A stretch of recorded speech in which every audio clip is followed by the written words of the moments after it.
आप सभी 10th class के बच्चों के लिए वीडियो है। उसमें ग्रामेटिकल पार्ट है, तो आप 11th में हो, 8th क्लास में हो, 9th क्लास में हो, देख सकते हैं। इवन 12th क्लास के बच्चे भी इसको देख सकते हैं, समझ सकते हैं कैसे इसको सॉल्व किया जाता है, कैसे क्वेश्चंस को अटेम्प्ट करना चाहिए एग्जामिनेशन में।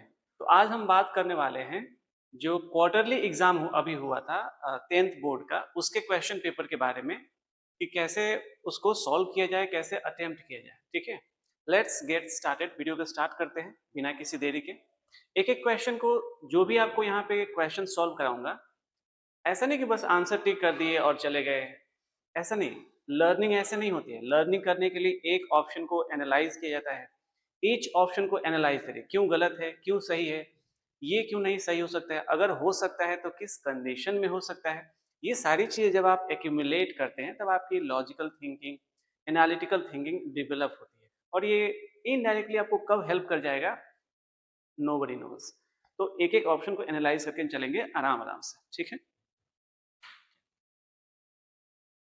फर्स्ट क्वेश्चन आपके पहले जो क्वेश्चंस आएंगे ये आपके लिटरेचर पार्ट से है, देन ग्रामर के क्वेश्चन आएंगे, तो हर चीज ध्यान से देखिएगा।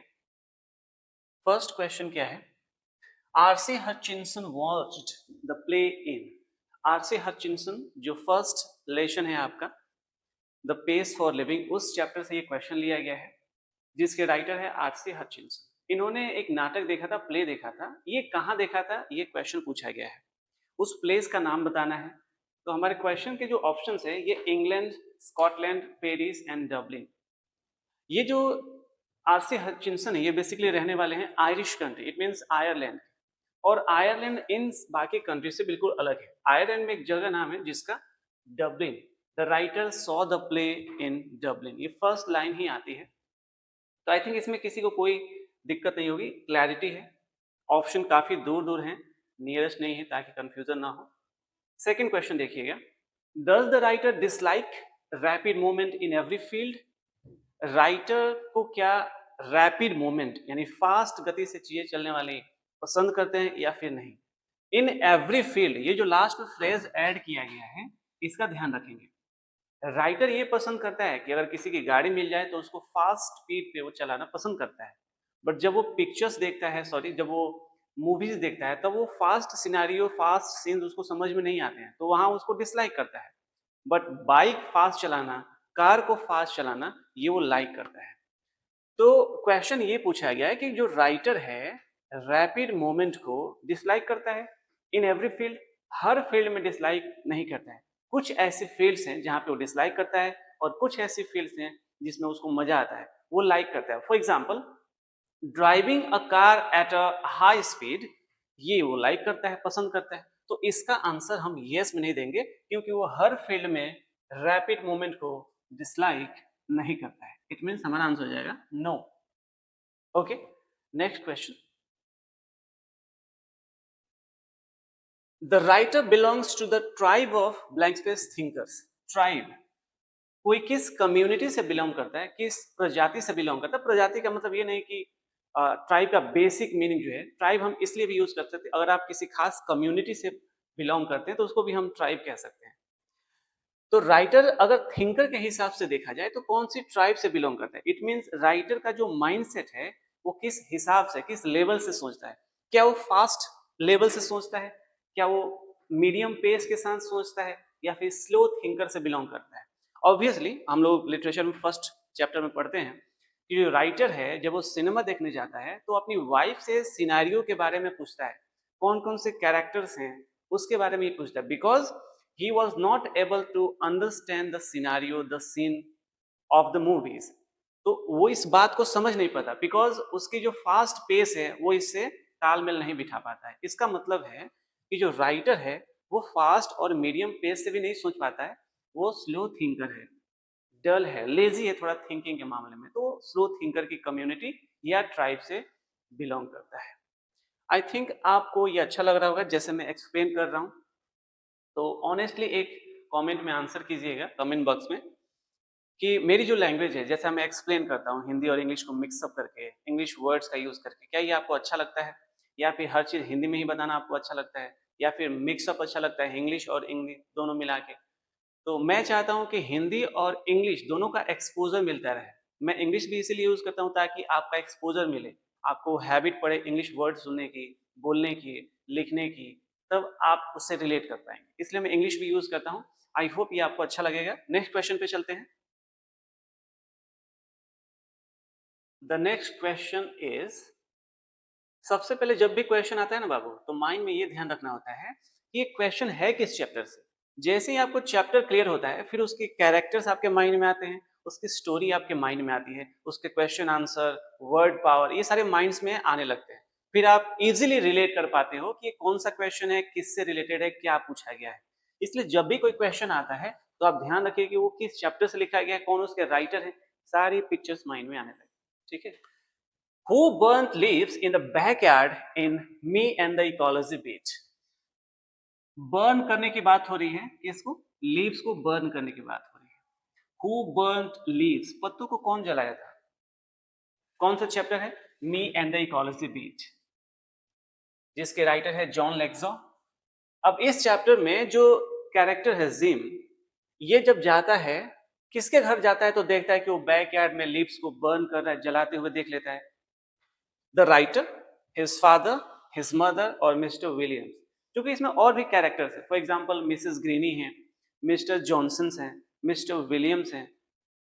तो अगर कंफ्यूज करने के लिए हमें उनका भी नाम देता है, थोड़ा सा बच्चा सोच भी पाता है, लेकिन ऑप्शन इतने दूर दूर हैं जहां कोई कंफ्यूजन हो ही नहीं सकता है।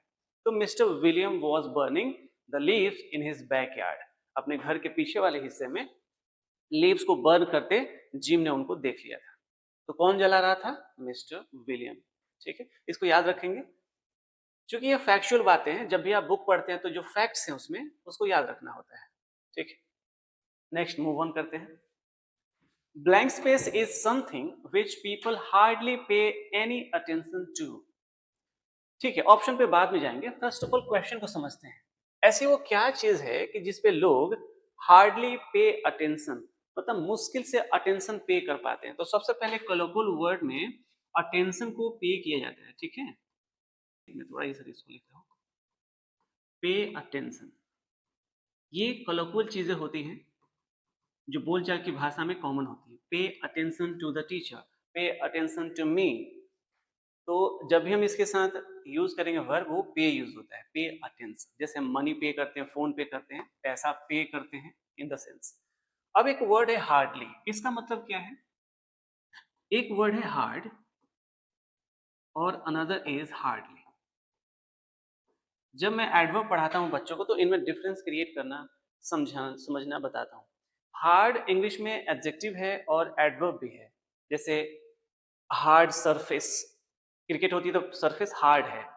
ठीक है, तो हार्ड वहां पे एडजेक्टिव हो सकता है। हार्ड एडवर्ब भी हो सकता है। For example, he works hard, यहाँ पे वो मेहनत कैसे करता है? कड़ी मेहनत करता है। ये उसको काम करने का तरीका बताया जा रहा है। एडवर्ब ऑफ मैनर में हम आ सकते हैं। तो ये एडजेक्टिव भी है और एडवर्ब भी है। ठीक है, हार्ड एडजेक्टिव भी है और हार्ड एडवर्ब भी है। बट हार्डली, इससे कहीं कनेक्शन नहीं है। हार्ड और hardly both are very different. Hardly is an adverb that is adverb of degree. For example, he hardly goes to school. It means he goes to school equal to nothing. न के बराबर school जाता है, महीने में कभी एक दो बार चले गए तो चले गए। तो इस सिनेरियो को हम कहेंगे he hardly goes to school, न के बराबर। ये एक नेगेटिव एडवर्ब होता है, नेगेटिव मीनिंग देता है। अगर ये वर्ड किसी सेंटेंस में आ गया, इट मीन्स वो नेगेटिव मीनिंग में चला जाएगा। तो इसका यूज हम लोग क्वेश्चन टैग में भी मिलता है, जहाँ पे सेंटेंस को नेगेटिव बनाने के लिए हम हार्डली का यूज करते हैं। ठीक है, तो इसको ध्यान रखिएगा। ये फ्रीक्वेंसी की बात करता है, एडवर्ब ऑफ फ्रीक्वेंसी, यानी न के बराबर। इसको अगर हिंदी में अगर आप मीनिंग लेके चलेंगे तो equal to nothing, negligible sense.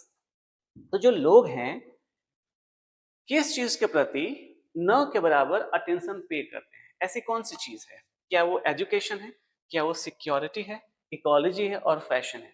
जो हमारे ऑप्शंस दिए गए हैं, इसमें अगर आप अपना दिमाग लगाएंगे कि हाँ, एजुकेशन के प्रति बिहार में तो लोग अटेंशन पे करते नहीं है, तो बात तो बिल्कुल सही है। बट जो क्वेश्चन पूछा गया है ये लिटरेचर पार्ट से, जो आपके लेसन में पढ़े गए हैं। तो जो ऑप्शन दिया गया है हमारे लिटरेचर में जो रिलेटेड है, हम उसको आंसर करेंगे, न कि अपनी थॉट्स को इम्प्लाई करेंगे। ठीक है, तो एजुकेशन हमारा आंसर नहीं हुआ। सिक्योरिटी हमारा आंसर नहीं होगा, फैशन नहीं, इकोलॉजी। इकोलॉजी मीन्स इन्वायरमेंट, ठीक है, एनवायरमेंट। आपने देखा होगा कि एनवायरमेंट के प्रति जितने लोग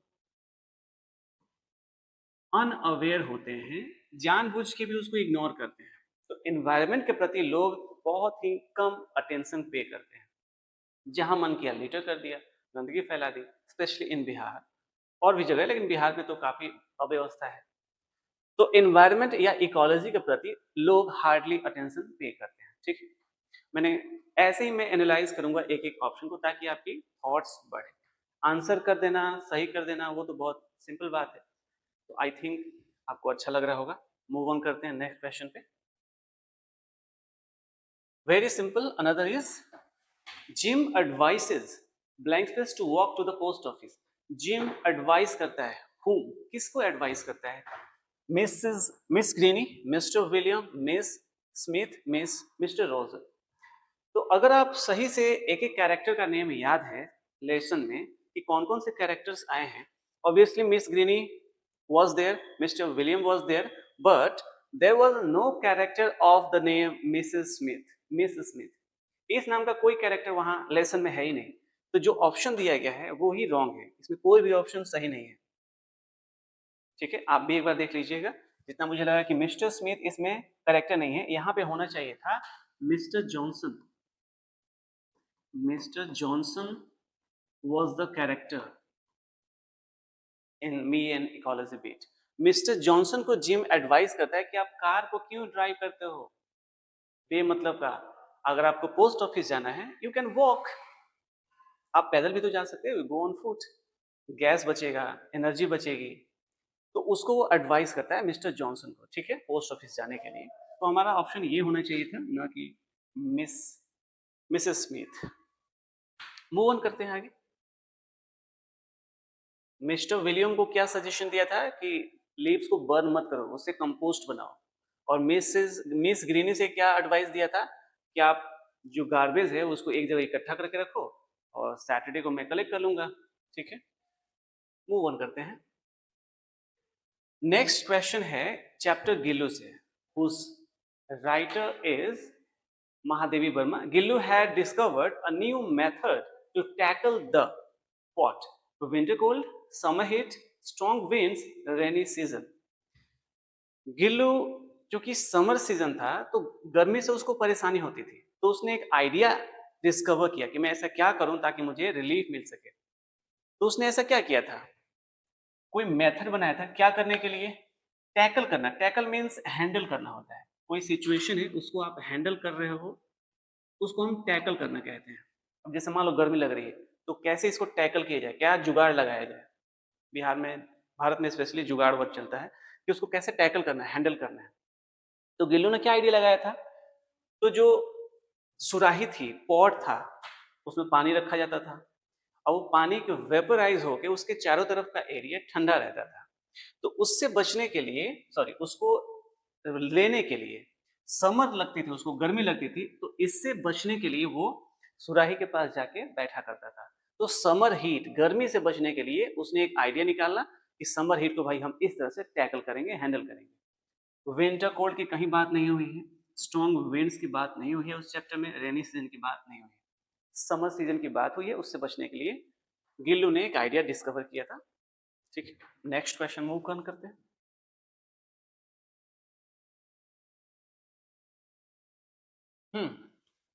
next question, Mahadevi Verma applied what on the wounds of Gillu. First of all, apply करना, अप्लाई करने का कई सेंस होता है। जैसे हम फॉर्म भी अप्लाई करते हैं, चोट लग गई, जख्म है, इंजरी है, उस पर हम मरहम, ऑइंटमेंट अप्लाई करते हैं, उसको भी अप्लाई करना कहते हैं। नेक्स्ट वर्ड इज वुंड, इसको क्या पढ़ते हैं, वुंड, नॉट वाउंड्स, वुंड पढ़ते हैं, जिसका मतलब होता है घाव, इंजरी, चोट लगे, गिर गए, वो वुंड हो गया, जख्म हो गया, उसको वुंड प्रोनाउंस करते हैं। तो महादेवी वर्मा ने जब गिल्लू को चोट पहुंची थी, जब क्रोज ने उसको पोक किया था, चोट से मारा था, तो वो वुंड हो गया था, घाव हो गया था। अब उस घाव पे महादेवी वर्मा ने क्या अप्लाई किया था, ये क्वेश्चन पूछा गया है। पेनिसिलिन, सोफ्रामाइसिन, वैसलीन और जेल। तो सिंपली ऑइंटमेंट में हमने पेनिसिलिन पढ़ा है, वही सोफ्रामाइसिन, जेल वगैरह या कोई वैसलीन अप्लाई नहीं किया था। ये फैक्चुअल चीजें हैं, तो इसमें कोई डाउट नहीं है। ऑप्शन जब क्लोज होते हैं तब वहां पे डाउट क्रिएट होता है।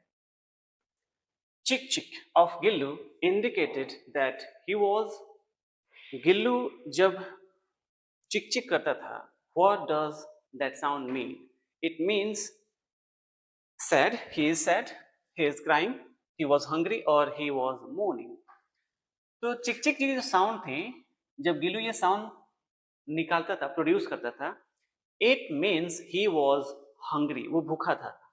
ठीक है, ना कि वो सैड था, वो क्राई नहीं करता, रोने का सेंस नहीं है। मोन का मतलब होता है कराहना, विथ पेन। जब आपको चोट लग गई और दर्द से आप कराह रहे हो तो उसको हम कहते हैं मोर्निंग। मोर्निंग। एक और वर्ड होता है, अगर आप देखेंगे, MOURN, इसको भी हम साउंड करते हैं मॉन। मॉन, इसमें जब ING ऐड करेंगे तो ये भी पढ़ा जाएगा मॉर्निंग, ये भी पढ़ा जाएगा मॉर्निंग एंड गुड मॉर्निंग। तीनों का साउंड इक्वल सेम होता है ऑलमोस्ट 99.99% केस में। तो मॉर्न का मतलब होता है शोक मनाना, सैड फीलिंग्स के लिए, और मॉर्निंग कराना विथ पेन। ठीक है, क्लियर है। क्राइम, कई बार आपने पढ़ा होगा, बच्चा क्राई मतलब चिल्लाना समझ लेता है, क्राई मीन्स चिल्लाना। शाउट मतलब भी चिल्लाना होता है, दोनों का मतलब होता है चिल्लाना किसी पे, पर शाउट इन द सेंस, ए क्या कर रहे हो, बैठ जाओ। जब हम किसी को बुलाते हैं तो हम शाउट करते हैं, क्राई नहीं करते हैं। Cry in the sense weep के सेंस में, रोना। जब चोट लगती है तो आदमी क्राई करता है, रोता है, तो वो सेंस है। मूव ऑन करते हैं। चिक चिक sound means Gillu was hungry. Okay. According to William Cooper, life holds out what?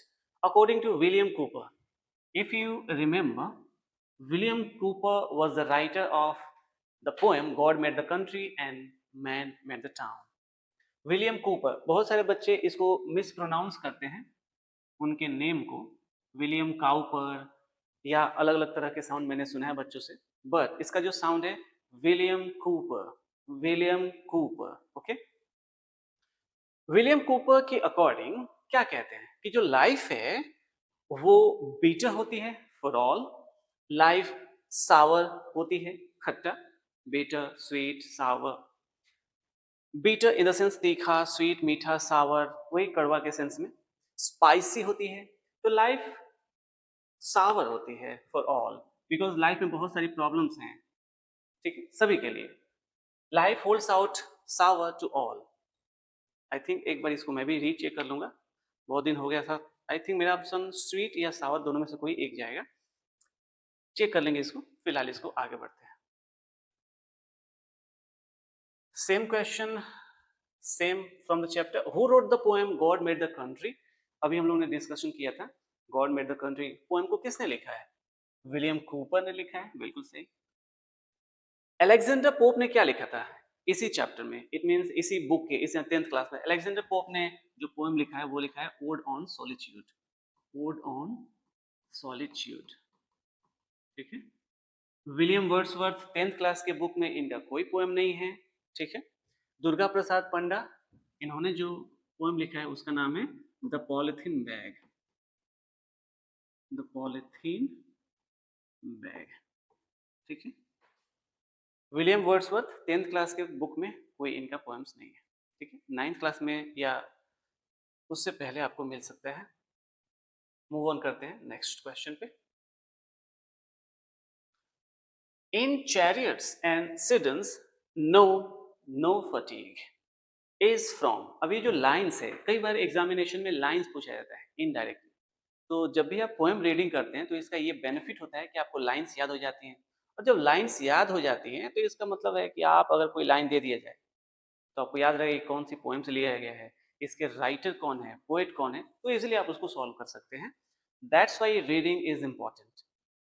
तो ये जो लाइन है ये चैप्टर से आपको पोएम से लिया गया है, गॉड मेड द कंट्री। इसमें इस लाइन का मीनिंग क्या है कि जो पर्सन कंफर्टेबल लाइफ जी रहे हैं, लग्जूरियस लाइफ जी रहे हैं, ऐशो आराम की जिंदगी जी रहे हैं, उनको थकान पता नहीं चलती है। फटीग का मतलब होता है थकान, tiredness. Fatigue means tiredness, tiredness, ठीक है। चैरियट्स रथ को कहते हैं, सीडन्स पालकी को कहते हैं। अगर आप रथ और पालकी को सोचें, पोएम्स में जो सेंटेंस यूज होते हैं, स्टेंजा बनाए जाते हैं, उसमें पोएम्स की यही खासियत है, कैरेक्टरिस्टिक्स है कि जो लिटरल मीनिंग है उस पे नहीं, जो फिगरेटिव मीनिंग है, इडियोमैटिक मीनिंग है, उसको कॉन्वे करना चाहता है राइटर। तो यहाँ पे रथ और पालकी का कोई सेंस नहीं है, इसका फिगरेटिव मीनिंग ये है, जैसे रथ और पालकी पे आराम से कोई बैठ गया है, चार लोग उसको लेके जा रहे हैं, रथ है तो घोड़ा उसको खींच रहा है, तो जो बैठा है वो कैसे थकान फील कर पाएगा, टायरनेस उसको नहीं होगी। बट जो गरीब आदमी है, मेहनत करने वाला आदमी है, थकान तो वो फील करता है, because he works hard. The rich persons generally don't work physically so hard. That's why they can't feel tiredness or fatigue. तो जो गांव का आदमी है, मेहनत करता है, शारीरिक मेहनत ज्यादा करता है, तो उसको थकान फील होती है, फिर आराम से वो सो सकता है। मतलब थकान होती है तो आदमी नींद अच्छी आती है, ये बात तो सही है। बट जो अमीर आदमी है, जो रथ और पालकी में चलते हैं, इट मीन्स जो लग्जूरियस लाइफ जीते हैं, जो टाउन में रहने वाले लोग हैं, शहर में रहने वाले लोग हैं, उनको फिर थकान नहीं होती है। थकान इन द सेंस कि थकान का वो लोग क्या जाने कि थकान होती क्या है, फटीग क्या होती है, दे डोंट नो। तो ये जो लाइन है गॉड मेड द कंट्री से लिया गया है। Martha no. Ode on solitude Alexander Pope ने लिखा है। कोयल नहीं। नेक्स्ट मूव ऑन करते हैं। एक और लाइन आ गई आपकी। जो बच्चा पोएम रीड करता है, पढ़ा है, वो तुरंत इसको सॉल्व कर देगा। Hours days and years slide soft away is from, ये जो लाइन है किस चैप्टर से ली गई है, किस पोएम से लिया गया है? Martha, odd on solitude, God made the country, polythene bag. तो ये जो लाइन है ओड ऑन सॉलिट्यूड से लिया गया है। Odd on solitude Alexander pope उसमें क्या बता रहे हैं कि जो हैप्पी मैन का कैरेक्टरिस्टिक्स है उसको पोर्ट्रे किए हैं कि who is a happy man. एक खुश आदमी कौन होता है? A person whose cares is limited, his wishes is limited, he is not very hungry after hunger, he has no hunger after money। पैसे के पीछे भागते रहें, कुछ भी कर लें, कैसे भी कमा लें, कैसे भी पैसा इकट्ठा कर लें, धन इकट्ठा कर लें, कुछ हड़प लें, नहीं। वो आदमी जो अपनी जिसके पास जो चीज है उसमें सेटिस्फाइड है, उसमें हैप्पी है, उसके अंदर कोई ग्रीड नहीं है, कोई जेलसी नहीं है, that person is a happy man. So अगर कोई हैप्पी मैन है तो उसके जो दिन हैं, घंटे हैं, समय हैं, रातें हैं, will be slide soft away, आराम से गुजरेंगे। उसको कोई टेंशन नहीं होगा कि इतना लगाए थे शेयर मार्केट में, शेयर मार्केट आज डाउन हो गया, कल क्या होगा, मैं तो लूट गया, बर्बाद हो गया, ये टेंशन नहीं रहेगी। तो टेंशन कब होता है? जब आदमी की ग्रीड बढ़ती है, ईगो बढ़ती है। जितना ईगो बढ़ेगा, ग्रीड बढ़ेगी, लाइफ उतनी ही मिजरेबल हो जाएगी। बट जो हैप्पी पर्सन है, जो सेटिस्फाइड है, उनके दिन, महीने, साल, सभी टाइम, जितने भी टाइम है, आराम से स्लाइड सॉफ्ट अवे होता है। ठीक है, ओड ऑन सॉलिट्यूड से लिया गया है। मूव ऑन करते हैं।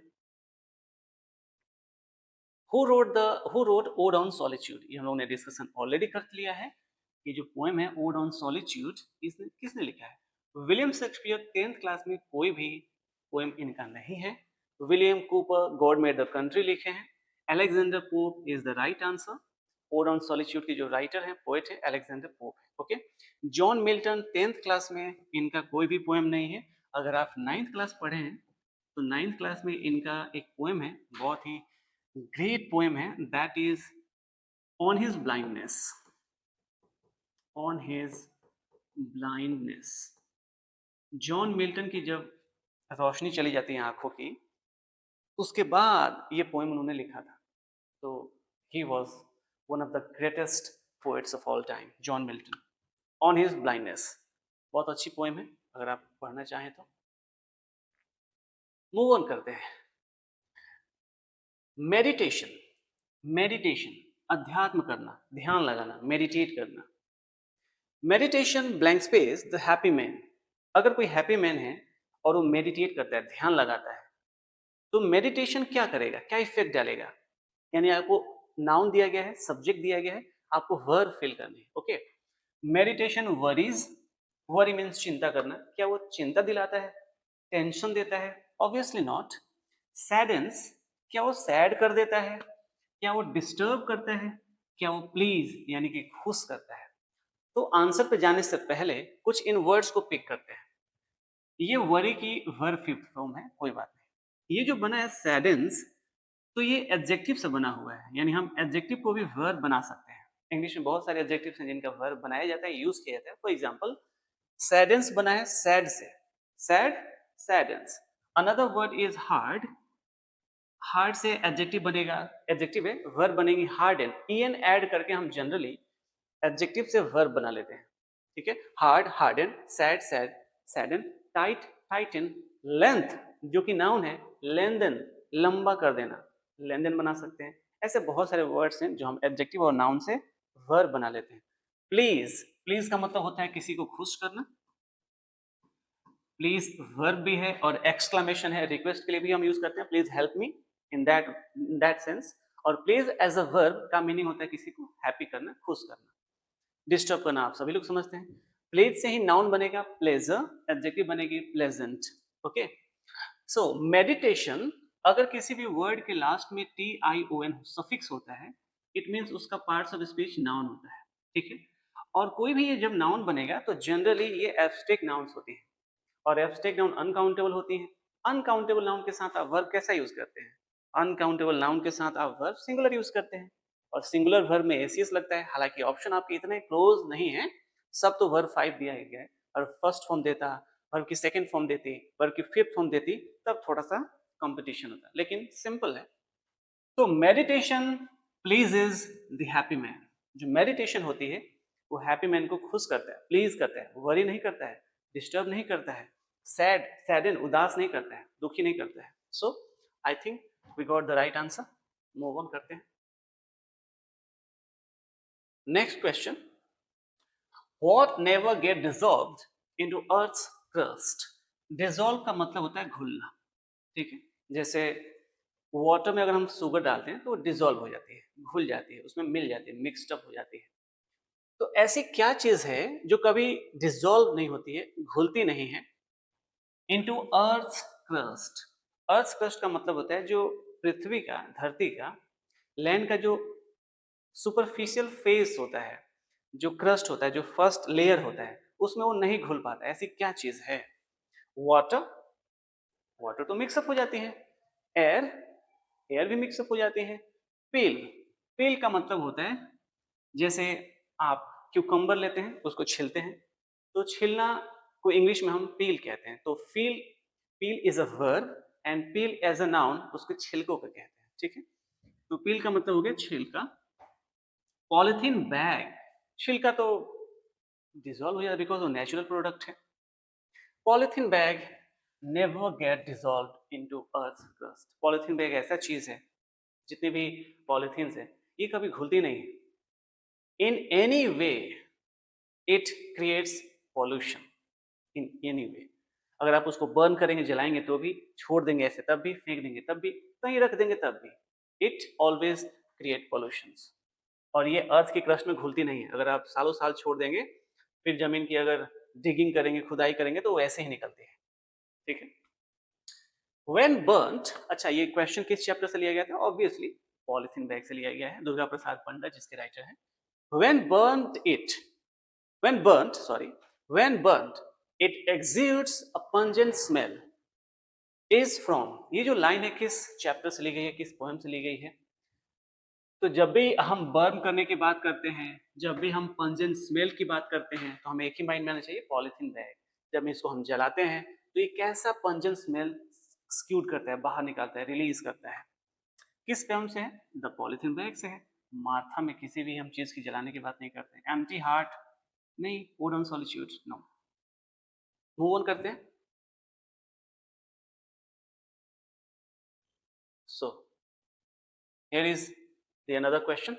What happens when a polythene bag gets a little heated? क्या होता है? What happens? क्या होता है जब पॉलिथीन बैग को आप थोड़ा सा गर्म कर देते हैं? A little heated. जब आप पॉलिथीन बैग को गर्म करते हैं तो क्या होगा? वेपराइज हो जाएगा? नो, वो थोड़ी भाप नहीं बन के निकलता है।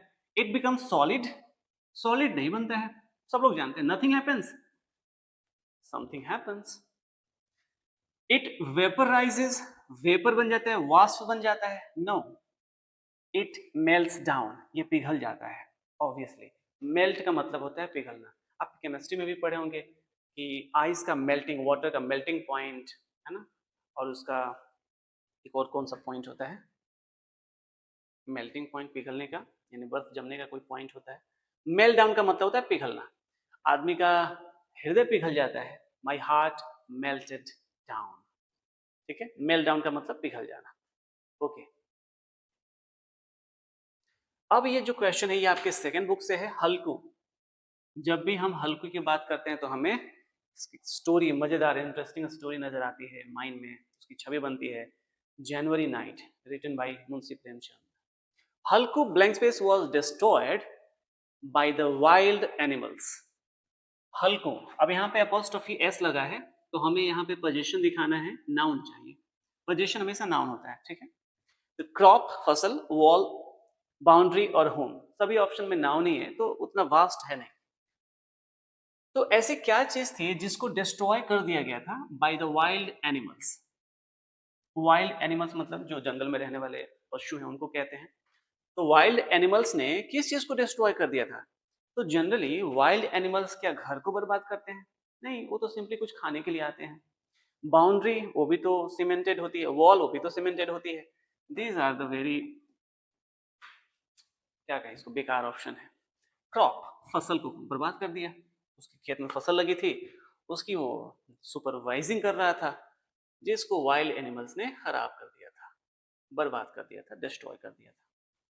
Next question, blank space is the main character in January night. January night जो स्टोरी है, चैप्टर है, उसका मेन कैरेक्टर कौन है? मेन कैरेक्टर का मतलब होता है उसमें जो लीडिंग एक्टर है, अगर कह सकते हैं इन भाषा, मूवी में जैसे मूवी होती है तो मूवी में एक लीडिंग कैरेक्टर होता है जो मेन रोल में रहता है। वैसे ही मेन कैरेक्टर जनवरी नाइट में कौन है? ऑब्वियसली, क्या जबरा उसका डॉग था? नहीं। सेठ जो पैसा मांगने आया था, लैंडलॉर्ड? नो। मुन्नी उसकी वाइफ का नेम था। हल्कू वॉज द मेन कैरेक्टर। ये मेन कैरेक्टर है, शुरू से लेकर लास्ट तक कैमरा के सामने यही रहता है। तो कैमरा के सामने जो ज्यादा फेस करता है तो इसका मतलब वो मेन लीड में आ जाता है, यानी कि मेन लीड पे ज्यादा फोकस दिया जाता है। चाहे मूवीज में आप देख लेंगे, चाहे स्टोरी में देख लेंगे, लिटरेचर और मूवीज एक साथ चलती रहती है। तो हल्को was the main character. Move on करते हैं।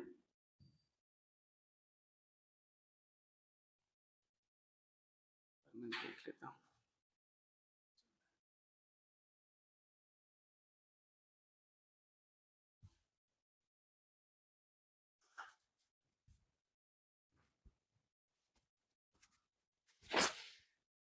मूव ऑन करते हैं। Question, who wrote January night? The question is very simple. Who wrote January night? January night जो चैप्टर है, लेशन है, किसने लिखा है? प्रेमचंद ने लिखा है, ऑब्वियसली। एंटन चेखव जो राइटर है, ये चैप्टर लिखे हैं द बेट। जॉन्स गॉल्सवर्दी जो एडवर्टाइजिंग, जो शू के बारे में चैप्टर है, उन्होंने लिखा है। Doctor SP Rana Singh allergy जो चैप्टर है उन्होंने लिखा है। So we got the right answer, Munshi Premchandra. Move on करते हैं। Who wrote allergy? एलर्जी जो चैप्टर है किसने लिखा था? ऑब्वियसली, अगर एलर्जी है हम डॉक्टर के पास ही तो जाते हैं। Giridhar Jha, love defiled, Anton Chekhov, the bet, Premchandra, January night. So we have the right answer, doctor SP Rana Singh. आगे बहुत अच्छे अच्छे क्वेश्चन है जो क्वार्टरली है, तो जो बच्चा अच्छे से पढ़ेगा, मेहनत करेगा, देखो एग्जाम पास करना अलग बात है और खुद की लर्निंग बढ़ाना ये इंपॉर्टेंट बात है। तो लर्निंग होनी चाहिए ताकि आगे फ्यूचर में वो आपको हेल्प कर सके। एग्जाम तो कोई पास हो जाता है बाबू, हर कोई पास हो जाएगा क्योंकि इतना इजी लेवल है, कोई पास हो जाएगा। बट वही बच्चा जो एक्टिव होगा, मेहनती होगा, हार्ड वर्किंग होगा, डिटर्मिन्ड होगा, जो चीज़ों को ऑब्जर्व करके सीखेगा, लर्निंग करेगा, वो आगे बढ़ेगा, जल्दी जॉब करेगा, आगे जो भी कंपैटिटिव लेवल का एग्जामिनेशन होगा उसको जल्दी फेस कर सकता है, अंडरस्टैंडिंग बढ़ा लेगा अपनी जल्दी। तो ये सारी स्किल्स आनी चाहिए। 23rd question, blank space are capable of producing allergy. What are capable of producing allergy? ऐसी कौन सी चीजें हैं जो केपेबल है? केपेबल का मतलब एबल होना, सक्षम होना। ऐसी कौन सी चीज है जो आपको एलर्जी प्रोड्यूस कर सकती है? तो जब हम स्वीपिंग करते हैं, झाड़ू लगाते हैं, डस्ट आ गई नाक में, छींक आने लगी। स्पाइसी चीज नाक में चली गई, उसका जो स्मेल है तो भी छींक आने लगती है। कितना एलर्जेंस ऐसे होते हैं जो पोलन होते हैं फ्लावर्स के, फूल को सूंघ लिए, स्मेल कर लिए, फिर उससे एलर्जी हो जाती है। तो immunity are capable? No, immunity नहीं। अच्छा, सबसे पहले एक चीज ऑब्जर्व करें, अगर ग्रामेटिकली जाना चाहें तो। अगर आपको आंसर याद है तो कर ही सकते हैं, लेकिन मैं अगर दिमाग लगाना चाहूँ तो मेडिकेशन जो नाउन है इसके साथ वर्ब सिंगुलर यूज होगी, फीवर वर्ब सिंगुलर यूज होगी। हमारे आंसर में वर्ब प्लूरल दिया है। अगर कोई बच्चा यहाँ पे ध्यान लगाता है, अगर वर्ब प्लूरल है तो इसका मतलब सब्जेक्ट भी प्लूरल होगा। तो सब्जेक्ट इसमें ये दोनों सिंगुलर हो गए। इम्यूनिटी ये भी सिंगुलर नाउन है, तो प्लूरल इसमें एक ही ऑप्शन है, अलर्जेंस। यही आपका आंसर हो जाएगा। ये होगा ग्रामेटिकल आंसर। और एलर्जेंस जो हैं यही तो कैपेबल होते हैं एलर्जी को प्रोड्यूस करने में। ठीक है, इम्यूनिटी वो आपकी तो ताकत होती है, क्षमता होती है, कैपेसिटी होती है फाइट करने की बीमारी से। मेडिकेशन वो तो इलाज होता है, मेडिकेशन जो हम मेडिसिन चलाते हैं किसी को तो मेडिकेशन कहते हैं। और फीवर बुखार थोड़ी कैपेबल होता है producing. No no no, move on करते हैं। Allergens are of blank space types. Allergens कितने टाइप्स की होती हैं? तो बुक्स में ये चूंकि फैक्चुअल क्वेश्चन है, इसमें कोई रूल रेगुलेशन नहीं है, जो पढ़ा होगा उसको याद होगा। Allergens are of 2 types, not 3, 4 और 5। ठीक है, मूव ऑन करते हैं।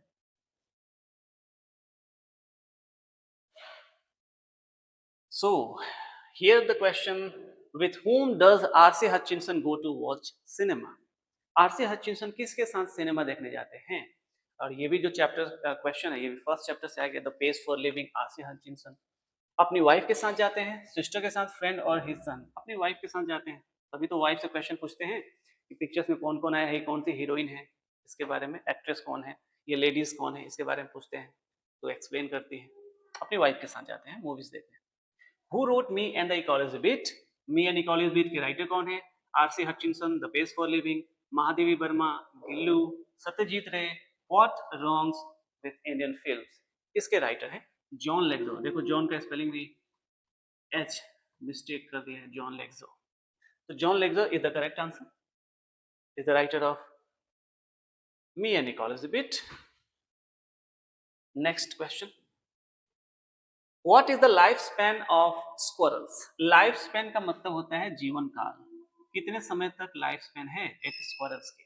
2 years, 3 years, 6 years, 8 years। Basically 2 years is the right answer.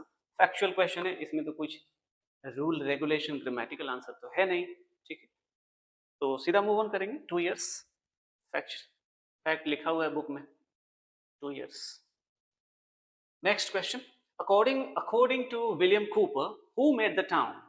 William Cooper के अकॉर्डिंग टाउन को किसने बनाया? अब टाउन सिंबॉलिक है, यहाँ पे सिंबल है। टाउन का मतलब ये नहीं कि सिवान किसने बनाया और पटना किसने बनाया और दिल्ली किसने बनाया, डजंट सेंस। टाउन मीन्स जो भी नेचुरल सीनरी है, गॉड ने, जैसे हम लोग बिलीव करते हैं कि देयर इज अ गॉड, ठीक है, गॉड ने ये पूरा नेचर बनाया है, राइट। तो कंट्री रिप्रेजेंट करता है नेचर को, टाउन रिप्रेजेंट करता है जो हमने आर्टिफिशियल चीजें बना दी, जो हमने बाउंड्रीज बना दी हैं, जो हमने देश बना दिए हैं। देश के अंदर फिर बहुत सारी चीजें हमने स्टेट्स बना दिए, फिर टाउन बना दिए, विलेजेस बना दिए, बहुत सारी चीजें। ये जो बनाई, ये कौन बनाया है? तो God has created nature and rest जो थिंग्स हैं वो फिर ह्यूमन ने बनाया है। तो टाउन को किसने बनाया है? ऑब्वियसली मैन ने बनाया है। गॉड ने तो नेचर बनाया है। अब नेचर, ये आपकी जो इन्वायरमेंट है, ये गॉड ने क्रिएट किया प्रकृति को। बाकी जो भी कुछ बना है वो ह्यूमन ने किया है। बाकी ऑप्शन तो बेकार है। Move on. The poet in ode on solitude wants to live. Alexander Pope जिसके राइटर हैं, इस पोएम में पोएट कैसे रहना चाहता है, कैसे जीना चाहता है? तो हैप्पी मैन का यही तो खासियत है कि अगर कोई पर्सन अपनी लाइफ से सेटिस्फाइड है तो वो फेम नहीं चाहेगा कि हमको बस फेमस होना है, जो आज के दौर में होना है कि हमको बस कैसे भी फेमस हो जाना है, वायरल हो जाना है। ऐसा बिल्कुल नहीं।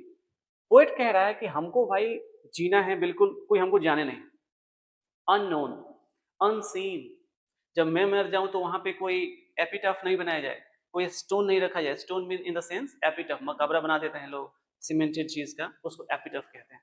वो नहीं बनाया जाए because I don't want so. मैं ऐसा नहीं चाहता हूँ। मैं नहीं चाहता हूँ कि मैं जब डेथ कर जाऊँ, मेरी जब डेथ हो जाए तो लोग मुझे याद रखें, नहीं चाहता हूँ। सीन नहीं, वो नहीं चाहते कि लोग मुझे जाने, देखें, फेमस हो जाऊँ, नो। अनसीन, मैं चाहता हूँ कि मैं अनसीन रहूँ, लोग मुझे जाने नहीं, लोग मुझे देखे ही नहीं, मैं अपना आराम से टाइम स्पेंड करूँ। रिमेंबर्ड नहीं, याद नहीं किए जाना चाहते हैं। प्रेज्ड, प्रशंसा करना, अप्रिशिएट करना, ऑब्वियसली नॉट। अनसीन रहना चाहते हैं, कोई जाने नहीं, कोई टोके नहीं, कोई देखे नहीं। If a polythene bag is left to itself, it blanks with the environment. अगर पॉलिथीन बैग को अगर आप ऐसे ही छोड़ दो, उसको बर्न मत करो, तो एनवायरनमेंट को क्या करेगा? तो हमारे पर्यावरण को, एनवायरनमेंट को, इकोलॉजी को क्या ये ब्यूटीफाई कर देगा, यानी उसको सुंदर बना देगा? नो। क्या उसको क्लीन कर देगा? How can? चेंजेस, चेंज कर देगा? क्या चेंज करेगा? ऐसा तो कोई उसमें पावर है नहीं कि चेंज कर देगा। पॉल्यूट्स, हाँ, पॉल्यूशन जरूर कर देगा, उसको गंदा जरूर कर देगा, हमारे एनवायरनमेंट को पोल्यूट कर देगा। इज द बेस्ट आंसर, और we can say the correct answer. 31 to 36 is question, are the question from the topic verb. Verb से question है. So they blank space completed their homework. अब आप अगर subject को देखें तो सब्जेक्ट हमारा प्लूरल फॉर्म में है, तो सब्जेक्ट अगर प्लूरल है तो वर्ब कैसी आएगी? ये भी प्लूरल फॉर्म में आएगी। हमारे पास ऑप्शन में वर्ब कौन कौन सा प्लूरल है उसको रहने देते हैं, सिंगुलर को रिमूव कर देते हैं, तो ये तो किसी एंगल से नहीं हो सकता है। अब प्रेजेंट में आर लगा सकते हैं, पास्ट में वर लगा सकते हैं, और परफेक्ट टेंस बनाना है तो हम हैव भी पिक कर सकते हैं। अब यहाँ पे क्वेश्चन आता है कि अगर आपको कौन सा टेंस चाहिए, तो आगे यहाँ पे देखिए वर्ब की थर्ड फॉर्म यूज की गई है, ठीक है, और ये जो वर और आर है, वर और आर, ये बी की फॉर्म है। तो किसी भी सेंटेंस में बी के साथ अगर हम थर्ड फॉर्म यूज करते हैं तो वो सेंटेंस हमारी पैसिव वॉइस में होती है, और पैसिव वॉइस का मतलब है जिसमें डूअर पैसिव होता है, बट इस सेंटेंस में डूअर है। इस एक्टिविटी को करने का एक्शन कौन करेगा? दे करेगा। इट मीन्स ये डूअर है, और इट मीन्स ये एक्टिव वॉइस में जाएगी, तो एक्टिव वॉइस में हम थर्ड फॉर्म नहीं यूज कर सकते हैं बी के साथ, तो हम बी की फॉर्म नहीं यूज कर सकते हैं, ठीक है, तो हमें एक्टिव वॉइस में हम हैव यूज कर लेंगे। They have completed their homework, active voice में। आई थिंक अच्छा लगा होगा। तो बी के साथ थर्ड फॉर्म, जब भी आप सेंटेंस में पैटर्न देखेंगे इट मीन्स वो पैसिव वॉइस है। सेंटेंस हमें पैसिव वॉइस में नहीं, एक्टिव वॉइस में चाहिए, बिकॉज हमारे पास डूअर है। जब डूअर है यानी एक्शन को परफॉर्म करने वाला, तो हम एक्टिव वॉइस में लिखेंगे, और हैव के साथ हमेशा वर्ब की थर्ड फॉर्म यूज होती है। आई थिंक अच्छा लगा होगा। ऐसे ही ग्रामेटिकल क्वेश्चन सॉल्व किए जाते हैं, ना कि आंसर रट के सॉल्व किए जाते हैं। We blank space here for an hour, 1 घंटे से पता नहीं क्या कर रहे हैं, इसमें टाइम पीरियड लगा हुआ है। तो जब भी मैं क्लास में पढ़ाता हूँ तो बच्चों को बताता हूँ, जब भी किसी सेंटेंस में सिंस या फॉर लगा हो तो उसको हम दो टेंसेस में बना सकते हैं। फर्स्ट प्रायोरिटी जाती है परफेक्ट कंटिन्यूअस टेंस, अब चाहे वो प्रेजेंट का हो चाहे पास्ट का हो, डजंट मैटर, टेंस बनेगी परफेक्ट कंटिन्यूअस। क्या दूसरे में भी बन सकती है? दूसरा है परफेक्ट, चाहे वो प्रेजेंट का हो चाहे पास्ट का हो। तो अगर फॉर या सिंस टाइम पीरियड लगा हो तो उस टेंस को हम परफेक्ट कंटिन्यूअस में बना सकते हैं, या फिर जब परफेक्ट कंटिन्यूअस में नहीं बनेगा तब बनेगा वो परफेक्ट टेंस में। तो कैसे सर पता चलेगा कब परफेक्ट में बनाए कब परफेक्ट कंटिन्यूअस में बनाए? तो वेरी सिंपल है, जो आपके पास ऑप्शन में वर्ब दी गई है तो इसमें वर्ब दी गई है वेट करना। क्या करना? वेट। तो अगर ऐसे वर्ब्स हैं, verbs of perception, think, verbs of, जैसे मान लो think, no, see, hear, these are the verbs of perception.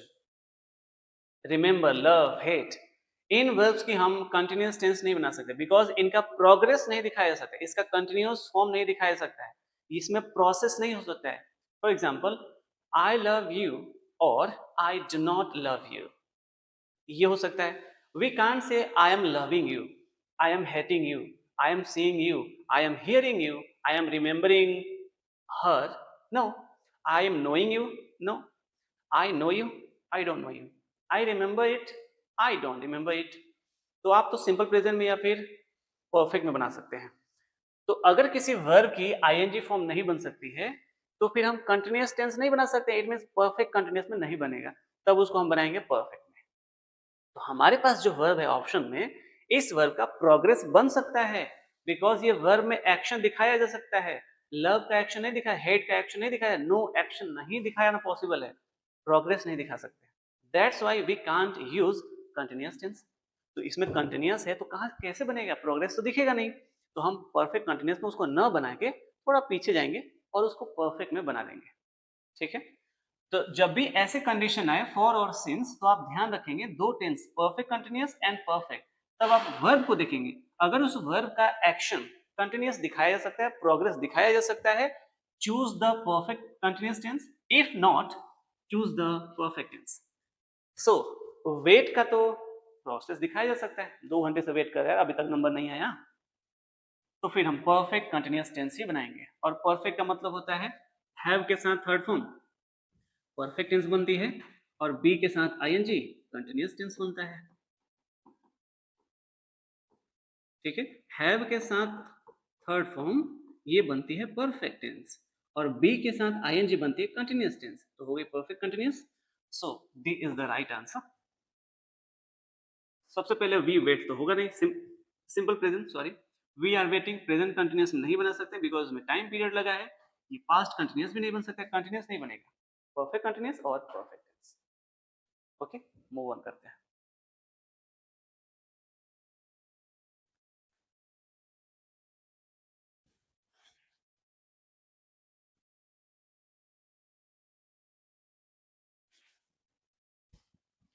Another question.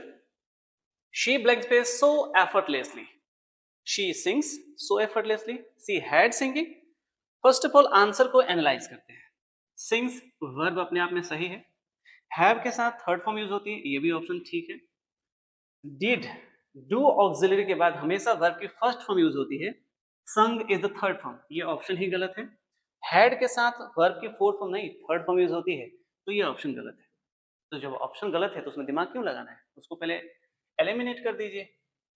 अब शी सिंगुलर सब्जेक्ट है तो हैव वर्ब की फर्स्ट फॉर्म है, हैव वर्ब की फर्स्ट फॉर्म प्लूरल फॉर्म होती है, तो ये भी नहीं यूज हो सकता है। तो आपके पास एक ही ऑप्शन है, शी सिंग्स सो एफर्टलेसली। अगर कोई भी एक्टिविटी डेली बेसिस पे होती है तो उसको हम सिंपल प्रेजेंट में बनाते हैं। कितना आराम से गाती है यार, बहुत स्मूथली गाती है, इट मीन्स वो डेली की एक्टिविटी है। वन टाइम स्मूथली कोई नहीं गा सकता है, तो अगर कोई एफर्टलेसली गाता है इसका मतलब वो डेली एक्टिविटी होगी, इसका मतलब सिंपल प्रेजेंट में बनाएंगे। We got the right answer, move on करते हैं। Deepak blank space for Kolkata next year. अब इसमें टाइम पीरियड टाइम लगा हुआ है नेक्स्ट वीक, जो कि फ्यूचर का मीनिंग दे रहा है। ठीक है, फ्यूचर का। तो हमारे पास जो ऑप्शन है पहले इसको एनालाइज करते हैं। हमारे ऑप्शन में ये हैड वर्ब की सेकंड फॉर्म है, और वर्ब की सेकंड फॉर्म पास्ट में यूज की जाती है, और हमें फ्यूचर का मीनिंग देना है, इसको नहीं यूज कर सकते हैं। हैज लेफ्ट, चूंकि एक्शन फ्यूचर में होना है और ये परफेक्ट टोन है, हैज के साथ थर्ड फॉर्म ये टेंस बनती है परफेक्ट, और परफेक्ट टेंसेस में जो एक्टिविटी होती है वो कंप्लीट हो चुकी रहती है, कंप्लीटेड। तो हमारा जो क्वेश्चन का मीनिंग है वो तो फ्यूचर में होगा, और आप यहाँ कंप्लीट दिखा दे रहे हो एक्शन, इसलिए ऑप्शन गलत है। अब ये देखिए वर्ब की फोर्थ फॉर्म, वर्ब की थर्ड फॉर्म और fourth form non finite verb होते हैं जो सब्जेक्ट के साथ डायरेक्टली यूज नहीं किए जा सकते। इट मीन्स वर्ब की थर्ड फॉर्म या फोर्थ फॉर्म बिना हेल्पिंग वर्ब की यूज नहीं की जा सकती है। तो हमारे सेंटेंस में सब्जेक्ट मेंशन है, इसके साथ कोई ऑक्सिलरी नहीं है, तो वर्ब की थर्ड फॉर्म या फोर्थ फॉर्म बिना हेल्पिंग वर्ब की यूज पॉसिबल नहीं है। ठीक है, तो ये भी ऑप्शन गलत है। आपके पास एक ही ऑप्शन बचा, she is living for Kolkata next year. Sentence तो कंटिन्यूअस का है लेकिन मीनिंग फ्यूचर का तो हो सकता है। सर स्कूल में गर्मी की छुट्टी होगी ना तो हम मामा के घर जाएंगे। अच्छा मामा घर जा रहे हो, कब जा रहे हो? सर गर्मी की छुट्टी में जा रहे हैं। तो बात टेंस तो प्रेजेंट की है लेकिन मीनिंग फ्यूचर का है, तो प्रेजेंट कंटिन्यूअस टेंस यानी कि कंटिन्यूअस टेंस फ्यूचर का मीनिंग दे सकता है। The prime minister is coming here tomorrow. Sentence tense जो है ये प्रेजेंट का है लेकिन मीनिंग फ्यूचर का है, कल आ रहे हैं ना प्राइम मिनिस्टर, लेकिन बात तो हम आज कर रहे हैं, तो सेंटेंस प्रेजेंट का होकर मीनिंग फ्यूचर का पॉसिबल है। ओके, मूव ऑन करते हैं। जब भी आप वर्ब का क्वेश्चन बनाएं तो सेंटेंस को पहले आराम से पढ़ें, उसमें टाइम देखें, डिस्कशन करें, सोचें, देन वर्ब को यूज करें। She blank space secure good marks in the next exam.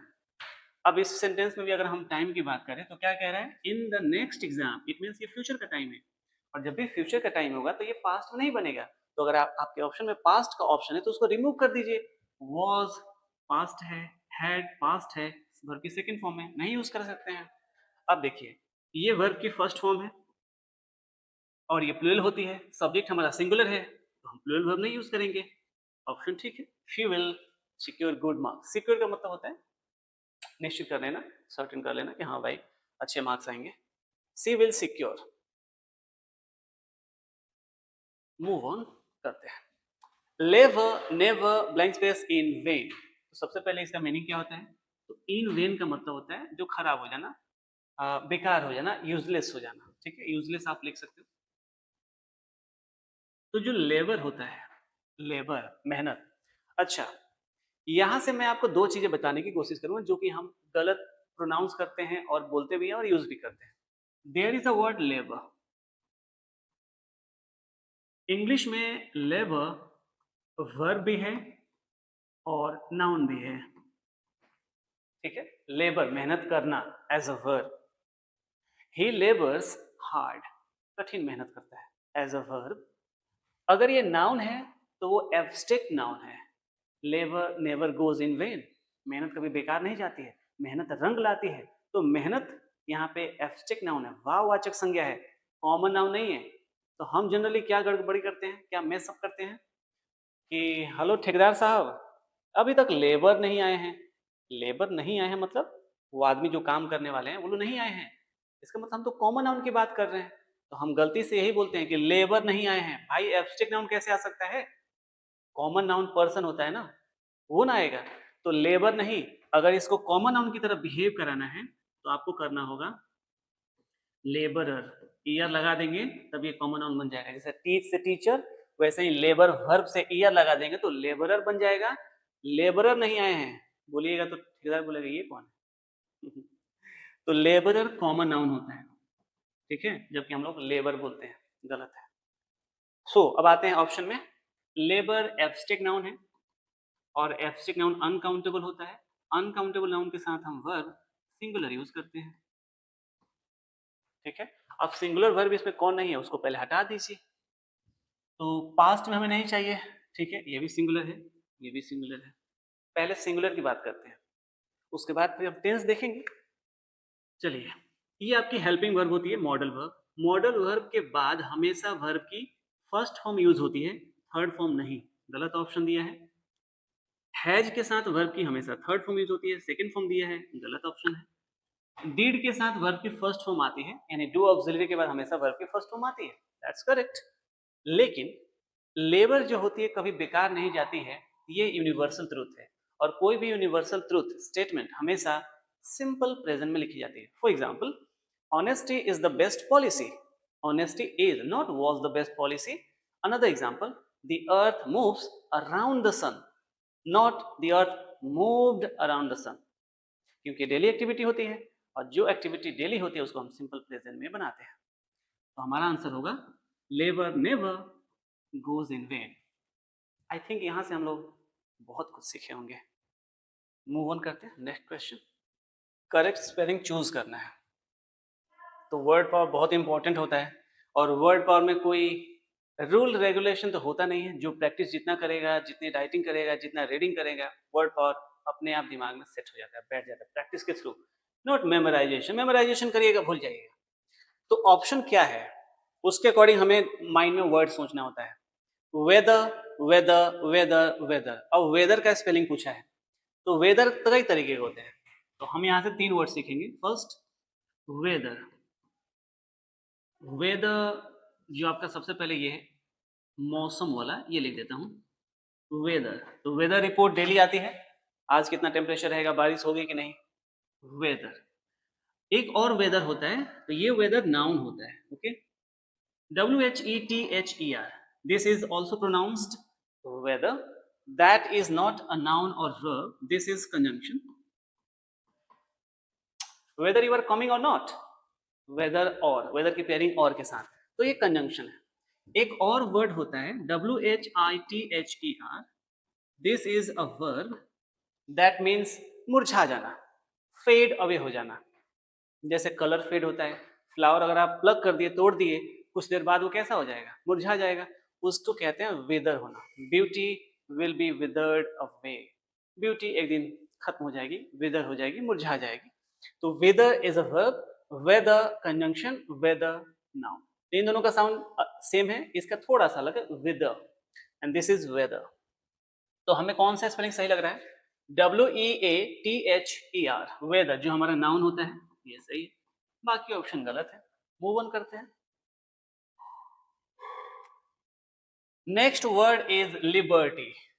Liberty, तो लिबर्टी का साउंड में या तो LI आ सकता है, नहीं तो LE आ सकता है। LA तो नहीं आ सकता है, तो इसको क्रॉस करते हैं। लिबर्टी, ये भी ई है, इसमें भी ई है। अब लिबर्टी में देखिए, LI होता है सिंपली, LA तो नहीं हो सकता है ना, तो इसको तो हमने रिमूव कर दिया। अब इसमें भी ई है, इसमें भी ई है, इसमें आई है, तो LI होता है ऑब्वियसली। लिबर्टी का स्पेलिंग, इसमें क्या रूल और रेगुलेशन बताऊं मैं? कुछ आइडिया बताया मैंने, LA नहीं हो सकता है तो उसको मैंने क्रॉस कर दिया, फिर बाकी में देखेंगे liberty. Next word is compassion. Compassion, एक गाड़ी आती है पैशन प्रो, पैशन, तो पैशन का स्पेलिंग में डबल एस होता है। डबल एस इसमें किसमें नहीं है? इसमें नहीं है। कंपैशन, CUM, इसका मतलब ही अलग होता है। इन मैट्रिक कम इंटरमीडिएट, स्कूल्स होते हैं ना कि उसमें मैट्रिक भी चलता है और इंटरमीडिएट भी चलता है, तो मैट्रिक कम CUM उसको ऐड करते हैं, तो ये हमारे कंपैशन के स्पेलिंग में ये गलत है। कम COMPASS होता है, ये नहीं हो पाएगा।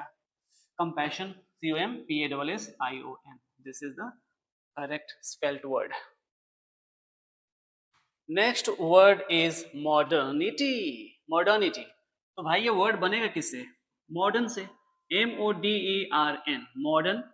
अब मॉडर्निटी बनेगा तो इसमें ITY सफिक्स ऐड कर देंगे, तो ITY मॉडर्निटी। तो मॉडर्निटी देख लीजिए स्पेलिंग में, लास्ट में Y इसमें नहीं है, काम खलास। MODERNITY ठीक लग रहा है। ये डियर हो गया है, DEAR गलत है, DAR गलत हो जाएगा। Modernity first option A is correct. Next word is supplement. Supplement, अब सप्लीमेंट नहीं होता है, सप्लीमेंट होता है। एम की जगह, ए की जगह पे ई आना चाहिए, तो एक ए किस किस में है उसको रिमूव कर दीजिए। SUPPLEMENT, supplement. Supplement, this is the right. Supplement LI नहीं LEMENT लिखना चाहिए था। Supplement. Progress, progress, pro, PRO, okay, PRO इसमें भी है, PRO सब में pro. Grace, GRESS, double S सब में है, इसमें नहीं है राजेश। GRAC नहीं होगा। GRASS, grass, no, grace, GRESS। Choose the suitable preposition. Preposition pick करना है। प्रेपोजिशन जो किसी नाउन या प्रोनाउन की पोजीशन को बताता है। My uncle works blank space the video office. अब ये किसी खास लोकेशन की बात होती है। जब भी किसी हम पर्टिकुलर लोकेशन की बात करते हैं तो at the office, at the mall, कहाँ वेट कर रहे हो? At the mall. At this road, कहाँ रहते हो? I live at this building. Special location दिखाने के लिए हम एट प्रपोजिशन का यूज करते हैं, not on the video office, in the video office और बाय द वीडियो ऑफिस। हमें बाय का मतलब नियर के सेंस में भी होता है, बट हम वीडियो ऑफिस में काम करते हैं at the video office, not in the video office.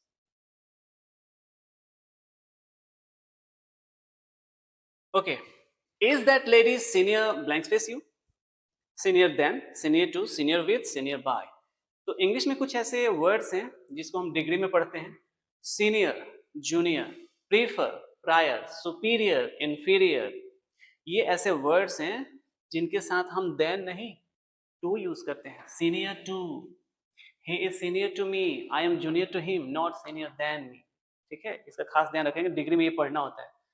तो ऐसा लगेगा जैसे ये कंपैरेटिव डिग्री हम जब पढ़ते हैं, better than, smarter than, lower than, higher than, taller than, तो माइंड में सेट हो जाता है कि सीनियर देन, जबकि इसके साथ प्रेपोजिशन यूज होता है। और ये जो देन है ये कंजंक्शन है। देन इंग्लिश में कंजंक्शन होता है और टू इंग्लिश में प्रेपोजिशन होता है। तो senior, junior, prefer, prior, Elder, Elder के साथ भी हम टू यूज करते हैं। सुपीरियर, इंफीरियर, इंटीरियर, एक्सटीरियर, इन सब के साथ हम प्रपोजिशन टू यूज करते हैं। That's the right answer. Next, everybody was amazed blank space her performance. उसकी परफॉर्मेंस देख के सब कोई हैरान हो गया। वाह, अमेज्ड होना, आश्चर्यचकित हो जाना। तो अमेज्ड, शॉक्ड, कुछ ऐसे एडजेक्टिव्स हैं जिनके साथ फिक्स्ड preposition एट का यूज होता है। वंडर्ड,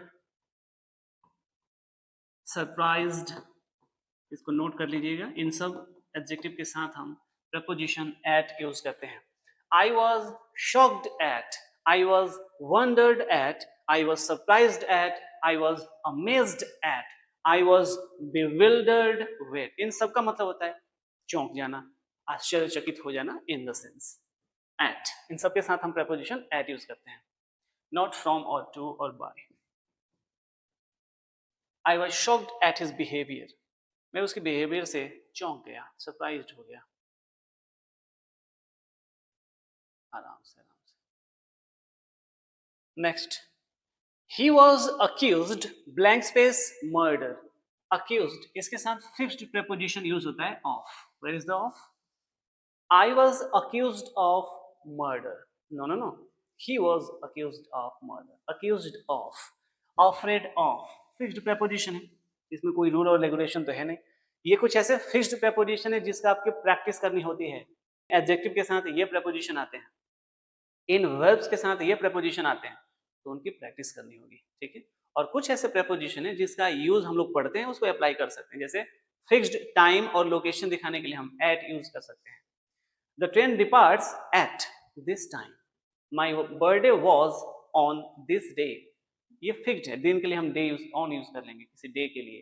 किसी ईयर, जब टाइम पीरियड दिखाना होता है हम इन यूज कर लेते हैं। I was born in 1997 in this way। तो फिक्स्ड preposition प्रैक्टिस करके याद होगा, बार बार करत करत अभ्यास के वैसे ही, ठीक है।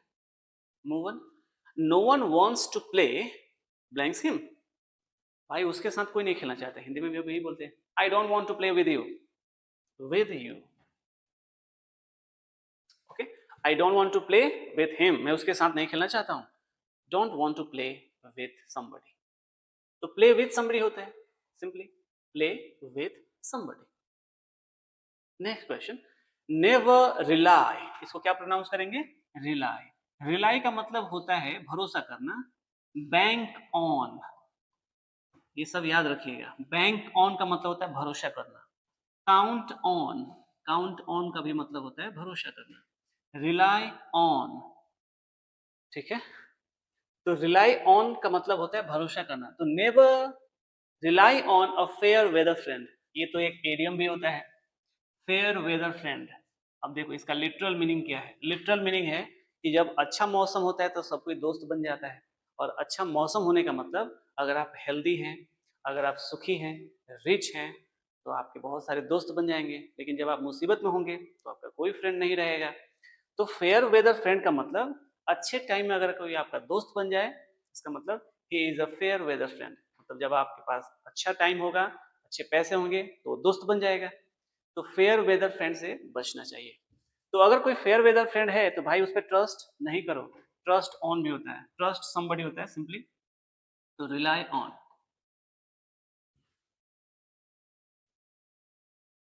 ओके, अब तो आगे नरेशन, थोड़ा सा इसको देखते हैं। Choose the correct form of speech.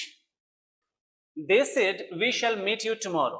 तो अगर जो लोग नरेशन पढ़े हैं उनको ध्यान होगा कि जब भी हम टेंस चेंज करते हैं रिपोर्टेड स्पीच का, उसमें कुछ ऐसे भी वर्ड्स आते हैं जिनको भी हम चेंज करना होता है। जैसे tomorrow, yesterday, today, tonight, now, here, there, etcetera.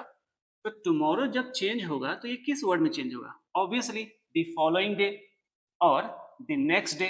तो किसमें नेक्स्ट डे नहीं है उसको रहने दीजिए, और जिसमें टुमारो का टुमारो सेम रखा है उसको क्रॉस कर दीजिए, बिकॉज हमें तो चेंज करना पड़ेगा। क्योंकि हमारा रिपोर्टिंग वर्ब किसमें है? रिपोर्टिंग वर्ब जब भी पास्ट में होता है तो हम रिपोर्टेड स्पीच का टेंस भी बदलते हैं, और जिसमें अदर वर्ड्स आते हैं उनको भी हमें टाइम को चेंज करना पड़ता है, बिकॉज हम बात पास्ट की कर रहे हैं, तो हमें चेंज करना पड़ेगा। तो जब चेंज नहीं किया है तो उसको क्रॉस कर दीजिए, ये ऑप्शन गलत है। अब इन दोनों में चेंज किया हुआ है, अब यहाँ पे देखिए, ये फ्यूचर का टेंस है, इसका जो टेंस है फ्यूचर का है, ठीक है। अब फ्यूचर का टेंस है तो ये भी तो बदलेगा। We shall meet you tomorrow, यहाँ पे सेम रख दिया, we shall meet you tomorrow.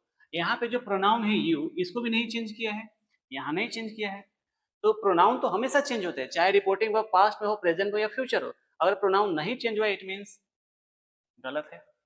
They said that they would meet us the following day, तो यहाँ पे प्रोनाउन नहीं चेंज किया गया है, यहाँ पे शैल को शैल रखा गया है, यहाँ पे प्रोनाउन नहीं चेंज किया गया, इसलिए ऑप्शन गलत है, ये ऑप्शन सही है। नेक्स्ट, तो वॉइस और नरेशन तो फ्री के मार्क्स होते हैं, अगर थोड़ा सा अगर आप दिमाग कॉशियस रखते हैं।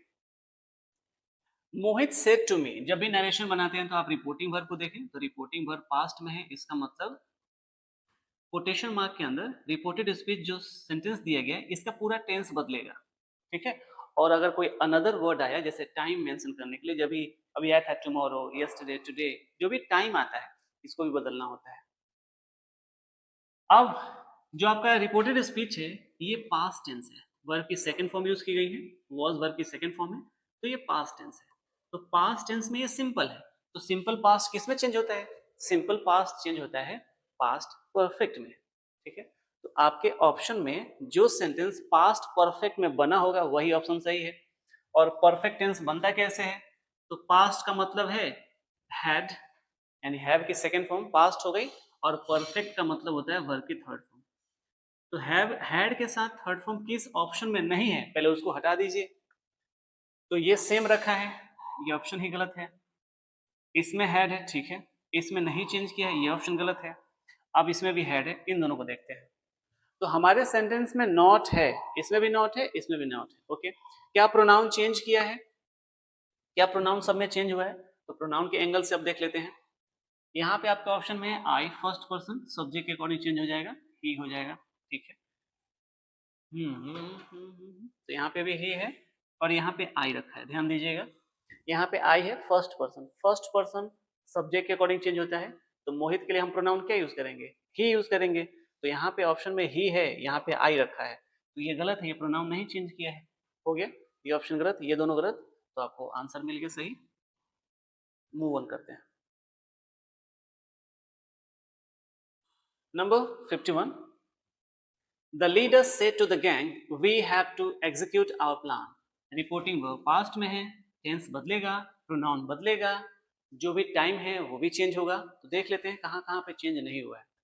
तो कौन सा टेंस है?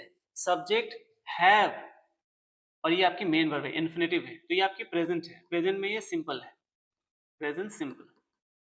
तो प्रेजेंट सिंपल किस में चेंज होगा? तो आपकी सिंपल पास्ट में चेंज होगा। सिंपल पास्ट का मतलब होता है वर्ब की सेकंड फॉर्म, तो जिस ऑप्शन में वर्ब की सेकंड फॉर्म होगी वही हमारा ऑप्शन सही होगा। अब देखिए जहां जहां भी हमें पास्ट चाहिए ऑप्शन में, तो जहां जहां पास्ट नहीं है उसको पहले हटा दीजिए। तो यहाँ पे देखिए वर्ब की फर्स्ट फॉर्म है, वर्ब की फर्स्ट फॉर्म प्रेजेंट टेंस में यूज होती है, तो ये ऑप्शन गलत है, इसको हटा दीजिए। यहाँ पे भी हैव है, ये वर्ब की फर्स्ट फॉर्म है, प्रेजेंट टेंस में आती है, ये भी ऑप्शन गलत है, इसको हटा दीजिए। अब यहाँ पे पास्ट है, यहाँ पे भी पास्ट है। अब यहाँ पे थोड़ा सा ध्यान लगाइए, कहाँ पे प्रोनाउन चेंज किया है, कहाँ पे नहीं किया है। तो यहाँ पे आपके क्वेश्चन में फर्स्ट पर्सन है, ठीक है, वी फर्स्ट पर्सन है, सब्जेक्ट के अकॉर्डिंग चेंज होगा। तो यहाँ पे सब्जेक्ट क्या है? लीडर। लीडर के लिए आप प्रोनाउन क्या यूज करेंगे? ही। तो आपके ऑप्शन में कहाँ चेंज नहीं किया है? तो यहाँ पे ही का वी रखा है, ये की गलत है, जबकि चेंज होना चाहिए था ही, तो यहाँ पे लिखा है दे। अब बच्चा ये कंफ्यूज होगा, ऑप्शन तो आपको मिल ही गया है, लेकिन मैं यहाँ पे कुछ आपको सिखाना चाहता हूँ। सभी लोग पढ़े होंगे कि फर्स्ट पर्सन सब्जेक्ट के अकॉर्डिंग चेंज होता है, एग्जैक्टली। तो यहाँ पे लीडर के लिए प्रोनाउन किया जाएगा ही, तो यहाँ पे दे क्यों लिखा गया है? तो ओवरऑल मीनिंग को ध्यान में रखते हुए, कोई लीडर है और अपनी गैंग को समझा रहा है कि हमने जो प्लान बनाया है, सिर्फ लीडर तो प्लान बनाता नहीं है, सब लोग मिल के बनाते हैं। तो जब इसको एग्जीक्यूट किया जाएगा, जब इस प्लान को अप्लाई किया जाएगा, एग्जीक्यूट करना उसी को कहते हैं कि प्लान बना लिए, अब इसको अप्लाई करना है कि कैसे इसको सफल बनाया जाए, उसी को एग्जीक्यूट करना कहते हैं। तो प्लान को एग्जीक्यूट ओनली लीडर तो करेगा नहीं, सब लोग मिल के करेंगे। तो जब हम प्रोनाउन यहाँ पे ही लिख देंगे, इसका मतलब प्लान को वो एग्जीक्यूट करेगा, जो कि मीनिंग गलत है। मीनिंग क्या कह रहा है कि हम लोग ने जो प्लान बनाया है कि हम सब मिल के एग्जीक्यूट करेंगे, तो यहाँ पे जो प्रोनाउन आना चाहिए ये भी प्लूरल फॉर्म में आना चाहिए, क्योंकि बहुत सारे लोग हैं। तो यहाँ पे हम ही ना लिख के क्या लिखेंगे, they. That is the right answer. कई बार आपको मीनिंग के अकॉर्डिंग चलना होता है, कई बार ग्रामर के हिसाब से चलना होता है। ओके, अब यहाँ पे क्वेश्चन जो दिया है ये आपको इनडायरेक्ट क्वेश्चन दिया हुआ है, इनडायरेक्ट नरेशन दिया हुआ है, आपको डायरेक्ट बनाना है। तो सेंटेंस अगर देखें तो ये हमारा इंट्रोगेटिव सेंटेंस में बनना चाहिए, बिकॉज आपने वर्ब का यूज किया गया है, आस्क यूज किया है, तो ये आपका इंट्रोगेटिव सेंटेंस बनना चाहिए। तो अगर कौन इंट्रोगेटिव सेंटेंस में नहीं है उसको हटा दें तो बेटर होगा। सभी ऑप्शन आपके इंट्रोगेटिव सेंटेंस में। अब कंजंक्शन क्या लगा है, कंजंक्शन लगा है इफ। तो जब भी इंट्रोगेटिव सेंटेंस में कंजंक्शन इफ यूज होता है तो उस सेंटेंस की स्टार्टिंग हेल्पिंग वर्ब से होगी, यानी एनोमलस फाइनाइट वर्ब से होती है। हेल्पिंग वर्ब का मतलब auxiliary verb, be, do, have, 3 primary auxiliaries और model auxiliary can, could, may, might, shall, will etcetera. तो सेंटेंस की स्टार्टिंग हमारी हेल्पिंग वर्ब से होनी चाहिए थी, न कि कंजंक्शन से। तो कंजंक्शन से क्यों सेंटेंस स्टार्ट किए हो भाई, हेल्पिंग वर्ब से स्टार्ट करेंगे। अब देखिए हेल्पिंग वर्ब का यूज किया गया है डू, और मैं वर्ब में बच्चों को ये पढ़ाता हूं, जब भी आपके सेंटेंस में डू हेल्पिंग वर्ब हो, इसका मतलब हमें मेन वर्ब आगे फिल करना होगा। तो डू के बाद अगर मेन वर्ब यूज होगी तो हमेशा वर्ब की फर्स्ट फॉर्म यूज होती है। कौन सी फॉर्म, फर्स्ट फॉर्म। अब डू के बाद मेन वर्ब क्या है, नीड, और यहाँ पे क्या है, नीडेड। ये वर्ब की सेकेंड फॉर्म है, ये वर्ब की फर्स्ट फॉर्म है। तो वर्ब की फर्स्ट फॉर्म सही होती है, सेकेंड फॉर्म थोड़ी आती है। डू के बाद फर्स्ट फॉर्म आती है, second form, third form, fourth form ना। तो सेकेंड ऑप्शन आपकी सी ऑप्शन सही है। He said, Ravi said to me, do you need anything? Right answer.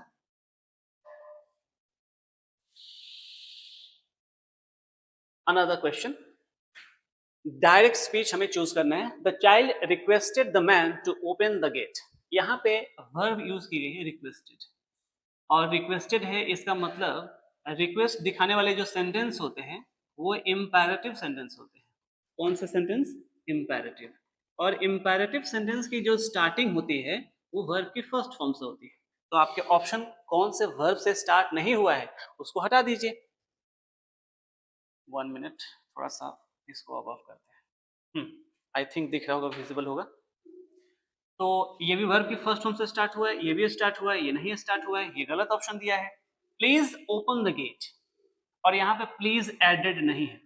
Please क्या कर रहा है, प्लीज एक्सक्लेमेशन है जो कि रिक्वेस्ट को शो करता है। अगर आपको डोर ओपन करवाना है किसी से, sir please open the gate, please uncle open the gate, request दिखाने के लिए। तो जब हमारे सेंटेंस में रिक्वेस्टेड लिखा हुआ है तो हम ओनली ओपन द गेट नहीं कहेंगे, ये थोड़ा सा रूड हो जाएगा। तो हम पोलाइटनेस दिखाने के लिए, हम्बलनेस दिखाने के लिए हम प्लीज ऐड कर लेंगे। तो इन दोनों ऑप्शन को हम पिक नहीं करेंगे। The child said to the man, please open the gate. Right answer, D is the right answer. एक बार फिर देख लीजिएगा यहाँ पे, the child said to the man, please open the gate. ये रिक्वेस्ट दिखाने के लिए, बाकी दोनों ऑप्शन में नहीं था तो उसको मैंने कट कर दिया। चलिए another question, direct speech. My friend tells him that he is not a wise man. अब देखिए यहाँ पे जो रिपोर्टिंग वर्ब है ये प्रेजेंट में है। किसमें है, प्रेजेंट में। तो जब भी रिपोर्टिंग वर्ब प्रेजेंट या फ्यूचर में रहती है तो हमारा रिपोर्टेड स्पीच यानी इन्वर्टेड कॉमा के अंदर जो सेंटेंस है उसका टेंस नहीं बदलते हैं। जिस टेंस में है वैसा ही आपका आंसर भी होगा, but pronouns are always changed. Pronoun तो हमेशा बदलते हैं क्योंकि इनडायरेक्ट या डायरेक्ट में देना है, तो प्रोनाउन बदल देंगे और हम टेंस नहीं बदलेंगे। तो जहां जहां टेंस बदल गया उसको क्रॉस कर दीजिए। तो देखिए ये प्रेजेंट टेंस में वर्ब की फिफ्थ फॉर्म का यूज किया गया, बी की फिफ्थ फॉर्म इज होती है, तो हमारा आंसर भी प्रेजेंट में ही होना चाहिए। कहां कहां प्रेजेंट नहीं है उसको हटा दीजिए। ये प्रेजेंट है, ये पास्ट हो गया सेकंड फॉर्म गलत, ये भी पास्ट फॉर्म हो गया गलत, ये भी पास्ट हो गया, ये भी ऑप्शन गलत हो जाएगा। You are not a wise man. Got the right answer. और भी बहुत सारे एंगल होते हैं, अभी तो मैं सिर्फ आंसर समझा रहा हूँ, जिस एंगल से आपको समझा रहा हूँ। Choose the correct antonym of conservative. Conservative antonym का मतलब होता है ऑपोजिट। एंटोनिम का मतलब क्या होता है, ऑपोजिट, यानी उसका उल्टा मीनिंग लिखना है। एंटोनिम, एंटी का मतलब ऑपोजिट होता है। तो कंजर्वेटिव का मतलब क्या होता है, कंजर्वेटिव मीन्स जैसे कोई ट्रेडिशन चलते आ रहा है बहुत पहले से, अगर उसी को आप फॉलो करते जा रहे हैं, आने वाली पीढ़ी भी उसको फॉलो कर रही है, इट मीन्स आप कंजर्वेटिव हैं। फॉर एग्जाम्पल दहेज प्रथा जो लोग अभी भी मानते हैं, करते हैं, देते हैं, इट मीन्स वो कंजर्वेटिव है। वो चीज को कंजर्व करके रखते हैं, प्रिजर्व करके रखते हैं, बचा के रखते हैं, उसको खत्म नहीं करते हैं। तो जो अच्छी चीजें हैं उसमें कंजर्वेटिव हुई है, हालांकि कंजर्वेटिव होना नेगेटिव इंपैक्ट डालता है, नेगेटिव मीनिंग पड़ता है। तो कंजर्वेटिव का ऑपोजिट हमें चाहिए, तो ऑर्थोडॉक्स रूढ़िवादी नहीं, ये तो सेम सिनोनिम हो जाएगा। ट्रेडिशन, ट्रेडिशन से बनेगा ट्रेडिशनल, और ट्रेडिशन चलते आता है, तो ये भी इसी का सिनोनिम है, तो ये भी नहीं पिक करेंगे। टॉलरेंट, टॉलरेंट का मतलब होता है जो टॉलरेट करे, जो सहे किसी चीज को, बर्दाश्त करे, बेयर अप करे, तो टॉलरेंट ऑप्शन नेगेटिव, मतलब ऑपोजिट में नहीं है। लिबरल, लिबरल का मतलब होता है जो जेनरस पर्सन हो, क्या हो, जेनरस। जेनरस का मतलब होता है जो वेरी काइंड हार्टेड हो, ओपन हार्टेड हो। अरे हमको अच्छा लग रहा है, लेके जाएं, जाओ लेके। भैया अपना ये मोबाइल हम ले लें, ले लो, यूज कर लो। Generous person, kind hearted, open hearted. तो कंजर्वेटिव पर्सन रूढ़िवादी होते हैं, वो चीज बोले चेंज करो, नहीं हमारे दादा परदादा करते आ रहे हैं, हम कैसे बदले, तो वो कंजर्वेटिव होता है। और जो लिबरल पर्सन होता है, तो जो नारा दिया गया है, हिंदू मुस्लिम सिख ईसाई आपस में है भाई भाई, तो ये जो नारा है ये लिबरलिज्म का उदाहरण है, एग्जाम्पल है, कंजर्वेटिव होने का नहीं। ठीक है, choose the correct antonym of deep, जैसे समुद्र, डीप डाइव करते हैं ना, डीप मतलब गहरा, जो नीचे तक जाए। शैलो का मतलब होता है सरफेस पे, सुपरफिशियल कर सकते हैं। सर इतना डीप मत पढ़ाइए, समझ में नहीं आता है, थोड़ा ऊपर ऊपर बता के छोड़ दीजिए ना। तो कई सारे ऐसे टॉपिक्स होते हैं कि बच्चों को अगर डीप समझाइए उनका दिमाग खराब हो जाता है, नहीं समझना चाहते हैं। तो डीप का ऑपोजिट हो जाएगा शैलो। शैलो का मतलब सुपरफिशियल लेवल, ऊपरी ऊपरी लेवल। एक्सपेंसिव बहुत ही अलग मीनिंग है, क्वाइट, शांत, हेवी, किसी एंगल से नहीं चाहिए हमें। Next question, voice. There is a word voice. Voice का मीनिंग कई सेंस में होता है। एक तो वाइस प्रेसिडेंट होते हैं, वाइस प्रेसिडेंट, तो उसका मतलब होता है जैसे उपराष्ट्रपति हिंदी में कह देते हैं, राष्ट्रपति उसके नीचे एक पद है, पोस्ट है, vice president. But vice as a noun, इसका मतलब होता है इविल। इविल, इविल का मतलब बैड सेंस में बुराई, नेगेटिव इंपैक्ट। तो अगर ये नेगेटिव मीनिंग है तो इसका जो ऑपोजिट बनेगा वो पॉजिटिव वर्ड चाहिए। तो पॉजिटिव वर्ड कौन कौन नहीं है, प्रॉब्लम पॉजिटिव नहीं होता है, तो ये नहीं होगा। थ्राइस का मतलब होता है 3 टाइम्स, ट्वाइस, थ्राइस, ठीक है, तो 3 टाइम्स, ये तो ऑप्शन ही अलग है, इसको नहीं पिक करेंगे। क्वालिटी, क्वालिटी की हम बात नहीं कर रहे हैं, क्वालिटी और क्वांटिटी की बात नहीं हो रही है।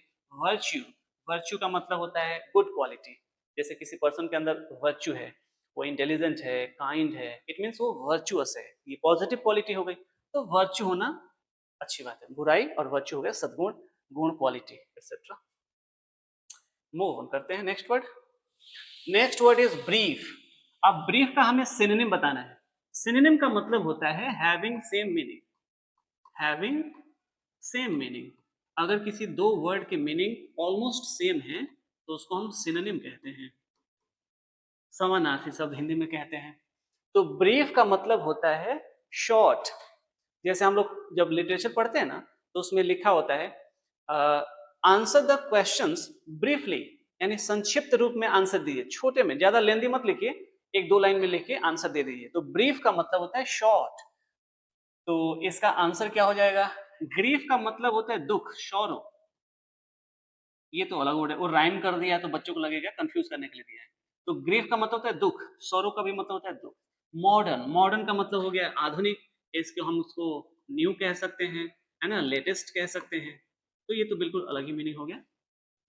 ब्रीफ। चीफ, चीफ का मतलब मेन होता है, ये भी किसी एंगल से हमें नहीं लग रहा है, इसको भी छोड़ देंगे। कंसाइज, कंसाइज का मतलब होता है किसी चीज को शॉर्टेन करना, क्या करना, शॉर्टेन करना। यहाँ पे एक और वर्ड देखिएगा, शॉर्ट। शॉर्ट इंग्लिश में एडजेक्टिव होता है जिसका मतलब होता है छोटा। अगर इसी में हम ईएन लगा देंगे तो ये बन जाएगा शॉर्टेन। हार्ड में ईएन लगा देंगे तो बन जाएगा हार्ड। ऐसे क्वेश्चन पहले भी आए थे, जैसे वर्ड आया था सैडन, तो सैडन में डी डबल डबल डी करके ईएन लगा दिया, सैडन। हार्डन, शॉर्टन, लेंथन, ये हमें वर्ब बनाई जाती है। तो कॉन्साइज का मतलब होता है छोटा करना, शॉर्टन करना, ठीक है। न्यू का समानार्थी शब्द सिनोनिम बताना है। तो न्यू का मतलब लेटेस्ट होता है, मॉडर्न होता है। तो सिनोनिम ब्यूटीफुल, तो ये अलग मीनिंग रख रहा है। सुप्रीम, सुपर के सेंस में, सुप्रीम कोर्ट, सुपर, सुपर अलग मीनिंग है। नोबल, इसका दो मीनिंग होते हैं। तो पहले कौन सा ऑप्शन सही नहीं होगा, इसको क्रॉस कर लेते हैं। चीप, चीप मतलब होता है सस्ता, और एक्सपेंसिव महंगा, तो ये तो अलग मीनिंग दे रहा है, सिनोनिम नहीं है। सुप्रीम, सुपर सबसे जो ऊपर होता है, सुप्रीम के सेंस में, supreme leader, supreme court etcetera. Beautiful, तो ये क्वालिटी हो गई, बिल्कुल अलग मीनिंग है, तो इसको चूज नहीं करेंगे, हम नोबल को चूज करेंगे। नोबल का एक मीनिंग होता है न्यू के सेंस में, नोबल कोरोना वायरस, और एक नोबल होता है जो हम लोग पढ़ते हैं, रीडिंग से रिलेटेड होता है, ठीक है। और एक नोबल प्राइज होता है, NOBEL, नोबल प्राइज। तो ये सारे वर्ड से जो ध्यान रखना होगा, ठीक है। नेक्स्ट क्वेश्चन पे चलते हैं, मूव ऑन करते हैं। Second word is synonym of admire. Admire का मीनिंग क्या होता है, सबसे पहले ये जान लेते हैं। एडमायर मीन्स होता है प्रेज करना, तारीफ करना, अप्रिसिएट करना, अप्रिसिएट करना, किसी को अप्रिसिएट करना, प्रेज करना, एडमायर करना, प्रशंसा करना बेसिकली। तो एडमायर करने का ऑपोजिट क्या होगा, डिले करना, देरी करना, नो, लेट करना से कोई रिलेशन नहीं है। रिजॉइस करना, जॉय करना, एंजॉय करना, ये अलग मीनिंग है। अप्रिसिएट करना, तारीफ करना, देखिए अभी एक वर्ड आ गया अप्रिसिएट करना। कंडेम, कंडेम का मतलब पता होता है किसी को रिजेक्ट कर देने के सेंस में, खारिज कर देने के सेंस में, रिजेक्ट करने के सेंस, तो ये मीनिंग नहीं रखता। कंडेम ऑपोजिट हो जाएगा थोड़ा सा। तो appreciate is the best answer. Move on करते हैं। अब आगे कुछ ट्रांसलेशन दिए हुए हैं। ट्रांसलेशन को सॉल्व करना तो बहुत इजी होता है, अगर आप ग्रामर से भी पढ़ रहे हैं तो भी सॉल्व हो जाएगा। ट्रांसलेशन की बेसिक नीड कहीं भी नहीं है। तो ट्रांसलेशन पे मेरा ओपिनियन यही है, मेरी एडवाइस भी यही है कि बिल्कुल ध्यान नहीं देना है, ट्रांसलेशन को लीव करिए, आगे कभी ये काम नहीं आएगा। और ट्रांसलेशन अगर आप पढ़ रहे हैं तो ये आपकी ग्रामर को कहीं ना कहीं ऑब्स्टिकल करेगा, हिंडर करेगा, दिक्कत करेगा, क्योंकि वो हिंदी से हम ट्रांसलेट करके बनाते हैं, जबकि ग्रामर ट्रांसलेशन से नहीं बनती है, ठीक है। तो बहुत जगह पे प्रॉब्लम क्रिएट करती है। कल भारी बारिश हुई थी, तो बात पास्ट की है ना, तो पास्ट में ही बनाएंगे। तो पास्ट में वर्ब की सेकंड फॉर्म यूज करते हैं ना, तो it was rained, passive voice में नहीं, बी के साथ आईएनजी ऐड होती है एक्टिव वॉइस में। तो इट वाज रेनिंग पास्ट में कैसे आएगा, it was raining heavy yesterday. Raining heavy नहीं होना चाहिए, रेनिंग हेवीली होना चाहिए, क्योंकि हमें एडवर्ब चाहिए, तब ये सेंटेंस सही हो सकता था, बट इसके मीनिंग के अकॉर्डिंग नहीं, सेंटेंस ये रॉन्ग है। इट वाज रेनिंग हेवीली, तो बहुत भारी बारिश हो रही थी, तो रेनिंग हेवीली होता तो ये सेंटेंस सही होता है। आगे बढ़ते हैं। It was heavy rain yesterday, it was a heavy rain लिखना सही होगा, इट वाज हेवी रेन नहीं, it rained heavily. Rained verb हो गई, और वर्ब को मॉडिफाई करने के लिए एडवर्ब लिखी जाती है। क्या लिखी जाती है, एडवर्ब। तो हेवीली एडवर्ब है, ये सेंटेंस सही है। बट ये क्यों गलत है, ये भी तो पास्ट में है, ये भी पास्ट में है, तो ये पैसिव वॉइस में है। किसमें है, पैसिव वॉइस में। पैसिव वॉइस में हमें सेंटेंस नहीं चाहिए, हमें एक्टिव में चाहिए, एक्टिव सेंटेंस चाहिए एक्टिव वॉइस में। इट रेन्ड हेवीली, ये एक्टिव वॉइस है, तो हमें पैसिव में नहीं चाहिए, इसलिए ऑप्शन रॉन्ग है। इट रेन्ड हेवीली यस्टरडे, कल भारी बारिश हुई। नेक्स्ट क्वेश्चन आइएगा। वे लोग आपसे क्यों नाराज है, वे लोग आपसे क्यों नाराज हैं। सेंटेंस तो इंट्रोगेटिव ही बनेगा, सभी सेंटेंस इंट्रोगेटिव है। और इंट्रोगेटिव सेंटेंस का जो स्ट्रक्चर होता है, पहले वर्ब लिखी जाती है, उसके बाद सब्जेक्ट लिखा जाता है। तो ये जिस सेंटेंस में ये पैटर्न नहीं है, उसको क्रॉस कर दीजिए, हटा दीजिए। वाई दे आर, तो यहाँ पे सब्जेक्ट पहले है, वर्ब बाद में, ये असर्टिव टोन का पैटर्न होता है, ये तो सेंटेंस रॉन्ग है। इसमें भी सब्जेक्ट पहले है, वर्ब बाद में है, सब्जेक्ट पहले है, वर्ब बाद में है, तो ये सेंटेंस भी रॉन्ग है। Why are they, why are they, अब एंग्री विथ यू और एंग्री फ्रॉम यू, फिर यहाँ पे प्रपोजिशन का डिफरेंस दिया हुआ है। तो किसी अगर आप पर्सन से एंग्री है तो उसके साथ हम प्रपोजिशन विथ यूज करते हैं। Angry with somebody, agree with somebody, ठीक है। तो एंग्री विथ, अग्री विथ, किसी से राजी होना, किसी से गुस्सा होना, एनॉयड विथ समबडी। तो एंग्री फ्रॉम यूज नहीं होता है, एंग्री विथ करेक्ट। अब देखिए यहाँ पे ट्रांसलेशन फ्रॉम का मतलब से होता है, तो कोई यूज कर सकता है, तो ट्रांसलेशन में यही प्रॉब्लम है। लेकिन जब आप ग्रामर के हिसाब से पढ़ेंगे तो एंग्री के साथ प्रपोजिशन विथ यूज होता है। हमें शाम में बस पकड़नी है, यानी ये फ्यूचर की एक्टिविटी है, तो आप इसको इन्फिनेटिव से बना सकते हैं, टू प्लस वर्ब की फर्स्ट फॉर्म। मुझे घर जाना है, I have to go home. मुझे पढ़ाई करनी है, आई हैव टू स्टडी। ठीक है, मुझे घर जाना, I have to go home. तो उसमें इन्फिनेटिव का यूज आप देख सकते हैं। तो जिस सेंटेंस में इन्फिनेटिव नहीं है, क्योंकि इन्फिनेटिव फ्यूचर का मीनिंग देती है, अभी हम घर थोड़ी गए हैं, एक्शन कंप्लीट नहीं हो रहा है, और अभी कंटिन्यू भी नहीं है कि हम घर जा रहे हैं, आई एम गोइंग होम या आई हैव गॉन होम, नहीं, अभी एक्शन फ्यूचर में होगा। तो जो इन्फिनेटिव होती है ये फ्यूचर का मीनिंग देती है। तो किस सेंटेंस में इन्फिनेटिव नहीं है उसको रिमूव कर दीजिए। We have to board, we has to board. Subject plural है तो वर्ब सिंगुलर नहीं होना चाहिए, तो ये ऑप्शन गलत है। We have boarding, no, infinitive से बनेगा, आईएनजी से नहीं। वी आर बोर्डिंग फ्यूचर का मीनिंग है, कंटिन्यूअस टेंस में नहीं बनाएंगे कि हम लोग बोर्ड कर रहे हैं, घर जाना नहीं, अभी मुझे जाना है, पकड़ना है, मैं अभी पकड़ा नहीं हूँ बस, आप पकड़ेंगे फ्यूचर में, वो एक्शन फ्यूचर में होगा, ये जो काम है ये फ्यूचर में होगा। तो जब भी फ्यूचर का मीनिंग देना है आप इन्फिनेटिव यूज कर सकते हैं। तो वी हैज गलत हो गया, आईएनजी नहीं यूज होगा, इन्फिनेटिव बनेगा, तो हैव के साथ टू प्लस वी वन आना चाहिए, तो टू प्लस वी वन यहाँ पे है, ये तीन ऑप्शन गलत हो गए। We have to board the bus in the evening, सही है। बोर्ड का मतलब होता है, उसमें जब बस में हम चढ़ते हैं तो उसको बोर्डिंग कहते हैं। जब आप फ्लाइट से आते जाते होंगे, कोई आएगा या फ्यूचर में जाइएगा तो वहाँ बोर्डिंग पास मिलता है। जब प्लेन में चढ़ते हैं तो पहले बोर्डिंग पास दिखाना होता है, यानी चढ़ने के लिए जो पास आपको मिलेगा उसको बोर्डिंग पास कहते हैं। All right, next question. यहाँ धूम्रपान करना निषिद्ध है, तो इसको आप या तो इन्फिनेटिव से भी बना सकते हैं और जेरन का भी यूज करके बना सकते हैं। जेरन का मतलब होता है वर्ब की फर्स्ट फॉर्म में जब हम आईएनजी ऐड करते हैं तो वर्ब की फोर्थ फॉर्म बनेगी, और वर्ब की फोर्थ फॉर्म जब सेंटेंस में नाउन का काम करती है तब इसको हम ग्रामेटिकली जेरन कहते हैं। क्या कहते हैं? जेरन। ये नॉन फाइनाइट वर्ब होती है, तो gerund as a noun function करती है। स्मोकिंग वॉज प्रोहिबिटेड, पास्ट में क्यों बनेगा भाई? अगर यहाँ पे प्रोहिबिटेड है तो प्रोहिबिटेड हमेशा रहेगा, प्रेजेंट में बनाएंगे ना कि स्मोकिंग इज प्रोहिबिटेड हियर, यहाँ नहीं करना है। ये बात कल भी होगी और परसों भी थी, तो इसको हम पास्ट में नहीं बना सकते हैं, ये बनेगा तो प्रेजेंट में ही बनेगा। स्मोकिंग, कोई भी जो जेरन होती है वो एक प्रोसेस होता है, और प्रोसेस हमेशा सिंगुलर काउंट होगा। क्या काउंट होगा? सिंगुलर। तो किसी भी जेरन के साथ आप हमेशा वर्ब की second first form use, sorry, singular verb use करिएगा। Smoking is, smoking has, smoking was, singular use कर सकते हैं। Swimming is a good exercise, not swimming are good exercise. तो कोई भी जेरन हो उसके साथ हमेशा सिंगुलर वर्ब यूज कर सकते हैं, करते हैं, आर नहीं यूज करेंगे plural verb. Smoking does prohibited, ये कोई एक्शन नहीं दिखा रहा, तो इसमें हम डज की रिक्वायरमेंट नहीं है। स्मोकिंग इज प्रोहिबिटेड हियर, ठीक है, तो ये हमारा प्रेजेंट में बना है, ये सेंटेंस सही है। Smoking is prohibited here, smoking यहाँ पे मना है। फॉरबिडन भी आप लिख सकते हैं, प्रोहिबिट का मना तो मतलब होता है मना करना, दो वर्ड है, ध्यान रखिएगा। प्रोहिबिट करना, किसी को मना करना, या फिर फॉरबिड करना, मना करना। प्रोहिबिट और फॉरबिड दोनों का मीनिंग होता है मना करने के सेंस में, तो आप कोई भी एक यूज कर सकते हैं, ज्यादातर प्रोहिबिट यूज होता है।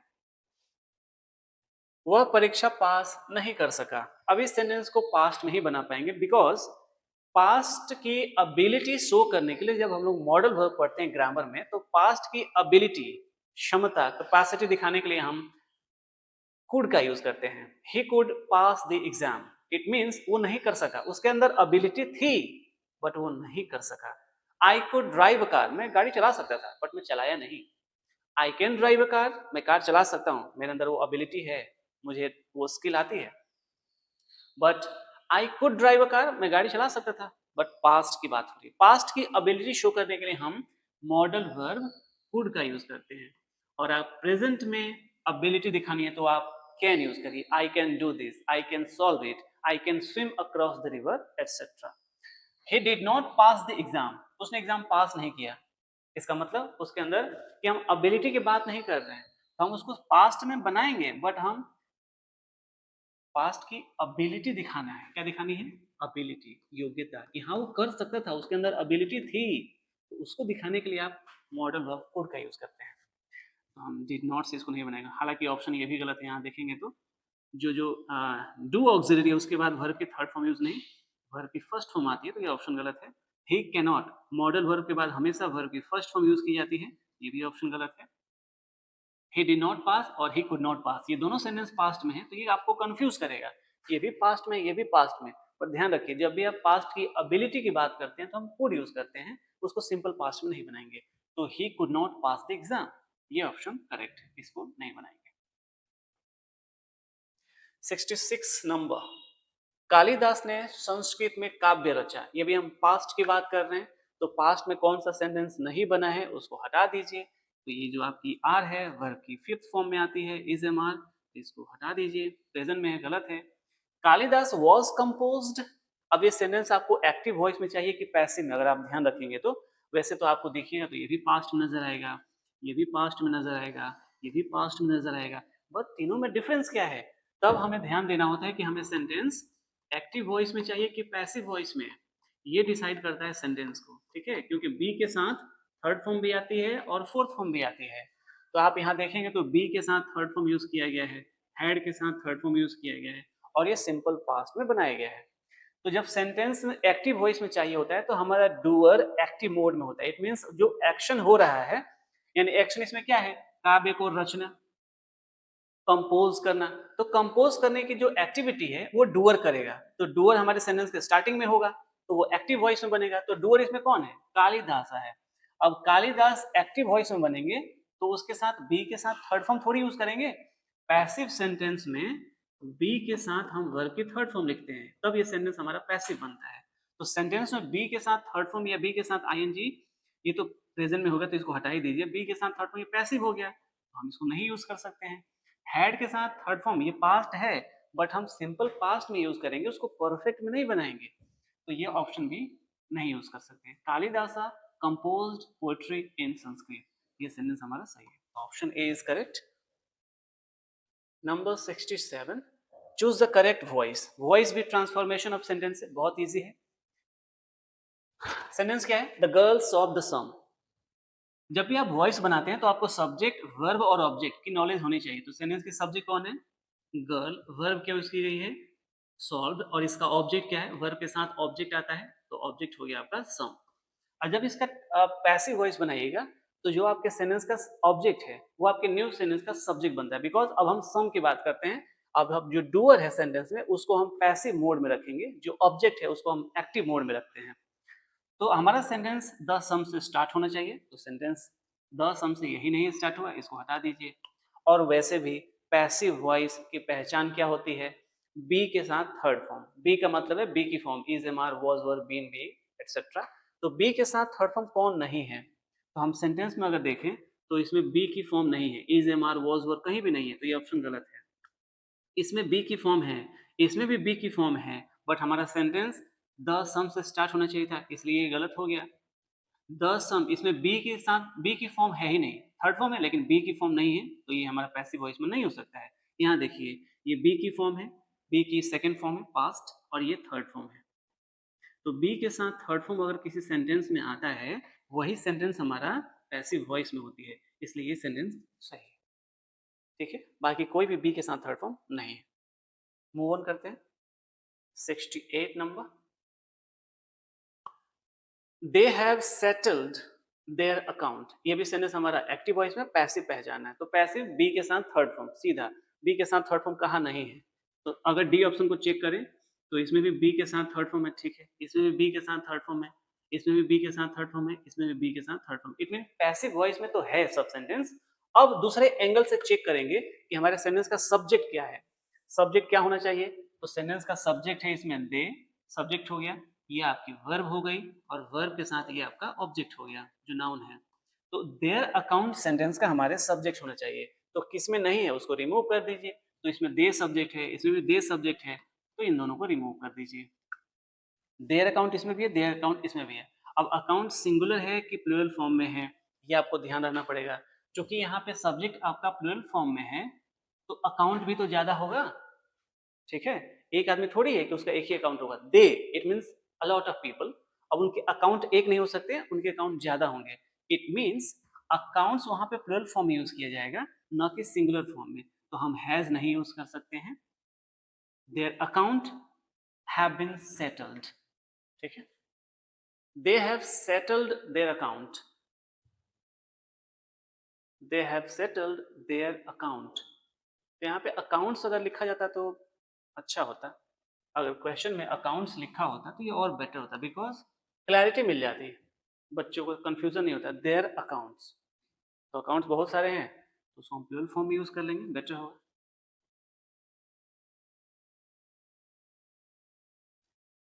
Number 69, the picture was clicked by Ritu. Sentence हमारा पैसिव वॉइस में है, क्योंकि देखिए यहाँ बी की फॉर्म दी गई है और बी के साथ ये थर्ड फॉर्म है, तो ये पैसिव वॉइस में है। ठीक है, डूअर कौन है इसमें? डूअर को दिखाने के लिए हम प्रेपोजिशन बाय यूज करते हैं और डूअर ये है रितु। तो जब ये एक्टिव वॉइस में बनेगा तो ये आपके सेंटेंस का सब्जेक्ट होगा। तो रितु से सेंटेंस हमारा स्टार्ट होना चाहिए। रितु से कौन सा सेंटेंस नहीं है? सब में है। ओके, अब हम देखेंगे टेंस कौन सा है। तो ये सिंपल पास्ट में बना है, तो हमारे सेंटेंस में सिंपल पास्ट में वर्ब की सेकंड फॉर्म यूज होती है। तो वर्ब की सेकंड फॉर्म किस में नहीं है, पहले उसको हटा दीजिए। तो यहाँ देखिए बी के साथ थर्ड फॉर्म, ये तो पैसिव होता है, हमें तो एक्टिव बनाना है ना। अब यहाँ पे क्लिक्स, ये पास्ट में है तो ये प्रेजेंट में नहीं बनेगा। जिस टेंस में दिया जाता है वॉइस हमारी उसी टेंस में बननी चाहिए, टेंस नहीं चेंज होना चाहिए, अदरवाइज मीनिंग चेंज हो जाएगा। मीनिंग चेंज होगा, सेंटेंस रॉन्ग हो जाएगा। तो प्रेजेंट में हम इसको नहीं बनाएंगे। परफेक्ट, ये सिंपल पास्ट में है, ये परफेक्ट में हो गया, हैड के साथ थर्ड फॉर्म परफेक्ट टेंस बनती है, तो परफेक्ट में हम थोड़ी बनाएंगे, तो ये हमारा ऑप्शन गलत हो गया। अब एक ही ऑप्शन बचा, रितु क्लिक्ड दिस पिक्चर, तो ये सेंटेंस सही है। And the last question number 70, active voice बताना है। By whom was the window broken. तो इस सेंटेंस में ऑब्जेक्टिव केस में है हुम। एक बात ध्यान रखिएगा, प्रोनाउन होता है interrogative pronoun who, right? Who is there, कौन है वहां पे? सब्जेक्टिव केस होता है। ये कौन सी केस होता है? Subjective case. इसका ऑब्जेक्टिव केस होता है हुम, WHOM। हुम आर यू टॉकिंग टू, आप किससे बात कर रहे हैं, ये ऑब्जेक्टिव केस होता है। तो अगर ये ऑब्जेक्टिव केस में है तो इसका जो सब्जेक्टिव बनेगा हु से बनेगा, तो हमारे सेंटेंस में हु होना चाहिए। तो किसमें हु नहीं है उसको पहले रिमूव कर दीजिए। तो देखिए इसमें तो हु यूज किया ही नहीं है, क्योंकि सब्जेक्टिव केस तो बनेगा। इसमें भी हु नहीं है तो इसको हटा दीजिए। और कई भी एंगल से बना सकते हैं, नरेशन और वॉइस कई एंगल से देखा जाता है, तो जिस एंगल से आपको ध्यान आए सबसे चेक कर लीजिए। तो हमारे सेंटेंस में तो हु सब्जेक्ट होना चाहिए, इसमें नहीं है, इसमें नहीं है। अब आते हैं, who broke the window. Okay, broken the window who, ये सेंटेंस का पैटर्न गलत है, स्ट्रक्चर गलत लिखा है। कुछ भी लिख देने से सेंटेंस नहीं बनेगा ना, एक ऑर्डर में लिखा जाता है, तो इसका ऑर्डर जो है वो रॉन्ग है। सेंटेंस है हु ब्रोक द विंडो, ये वर्ब की सेकंड फॉर्म में पास्ट टेंस में यूज की जाएगी, हमारा भी सेंटेंस पास्ट में है, तो ये ऑप्शन ठीक है, हु ब्रोक द विंडो। इतने ही क्वेश्चन है, इसके बाद क्वेश्चन नहीं है। आई होप ये वीडियो आपके लिए काफ़ी इन्फॉर्मेटिव होगा, हेल्पफुल होगा। थैंक यू सो मच आपके टाइम के लिए। मिलेंगे फिर नेक्स्ट वीडियो में। Best of luck, thank you.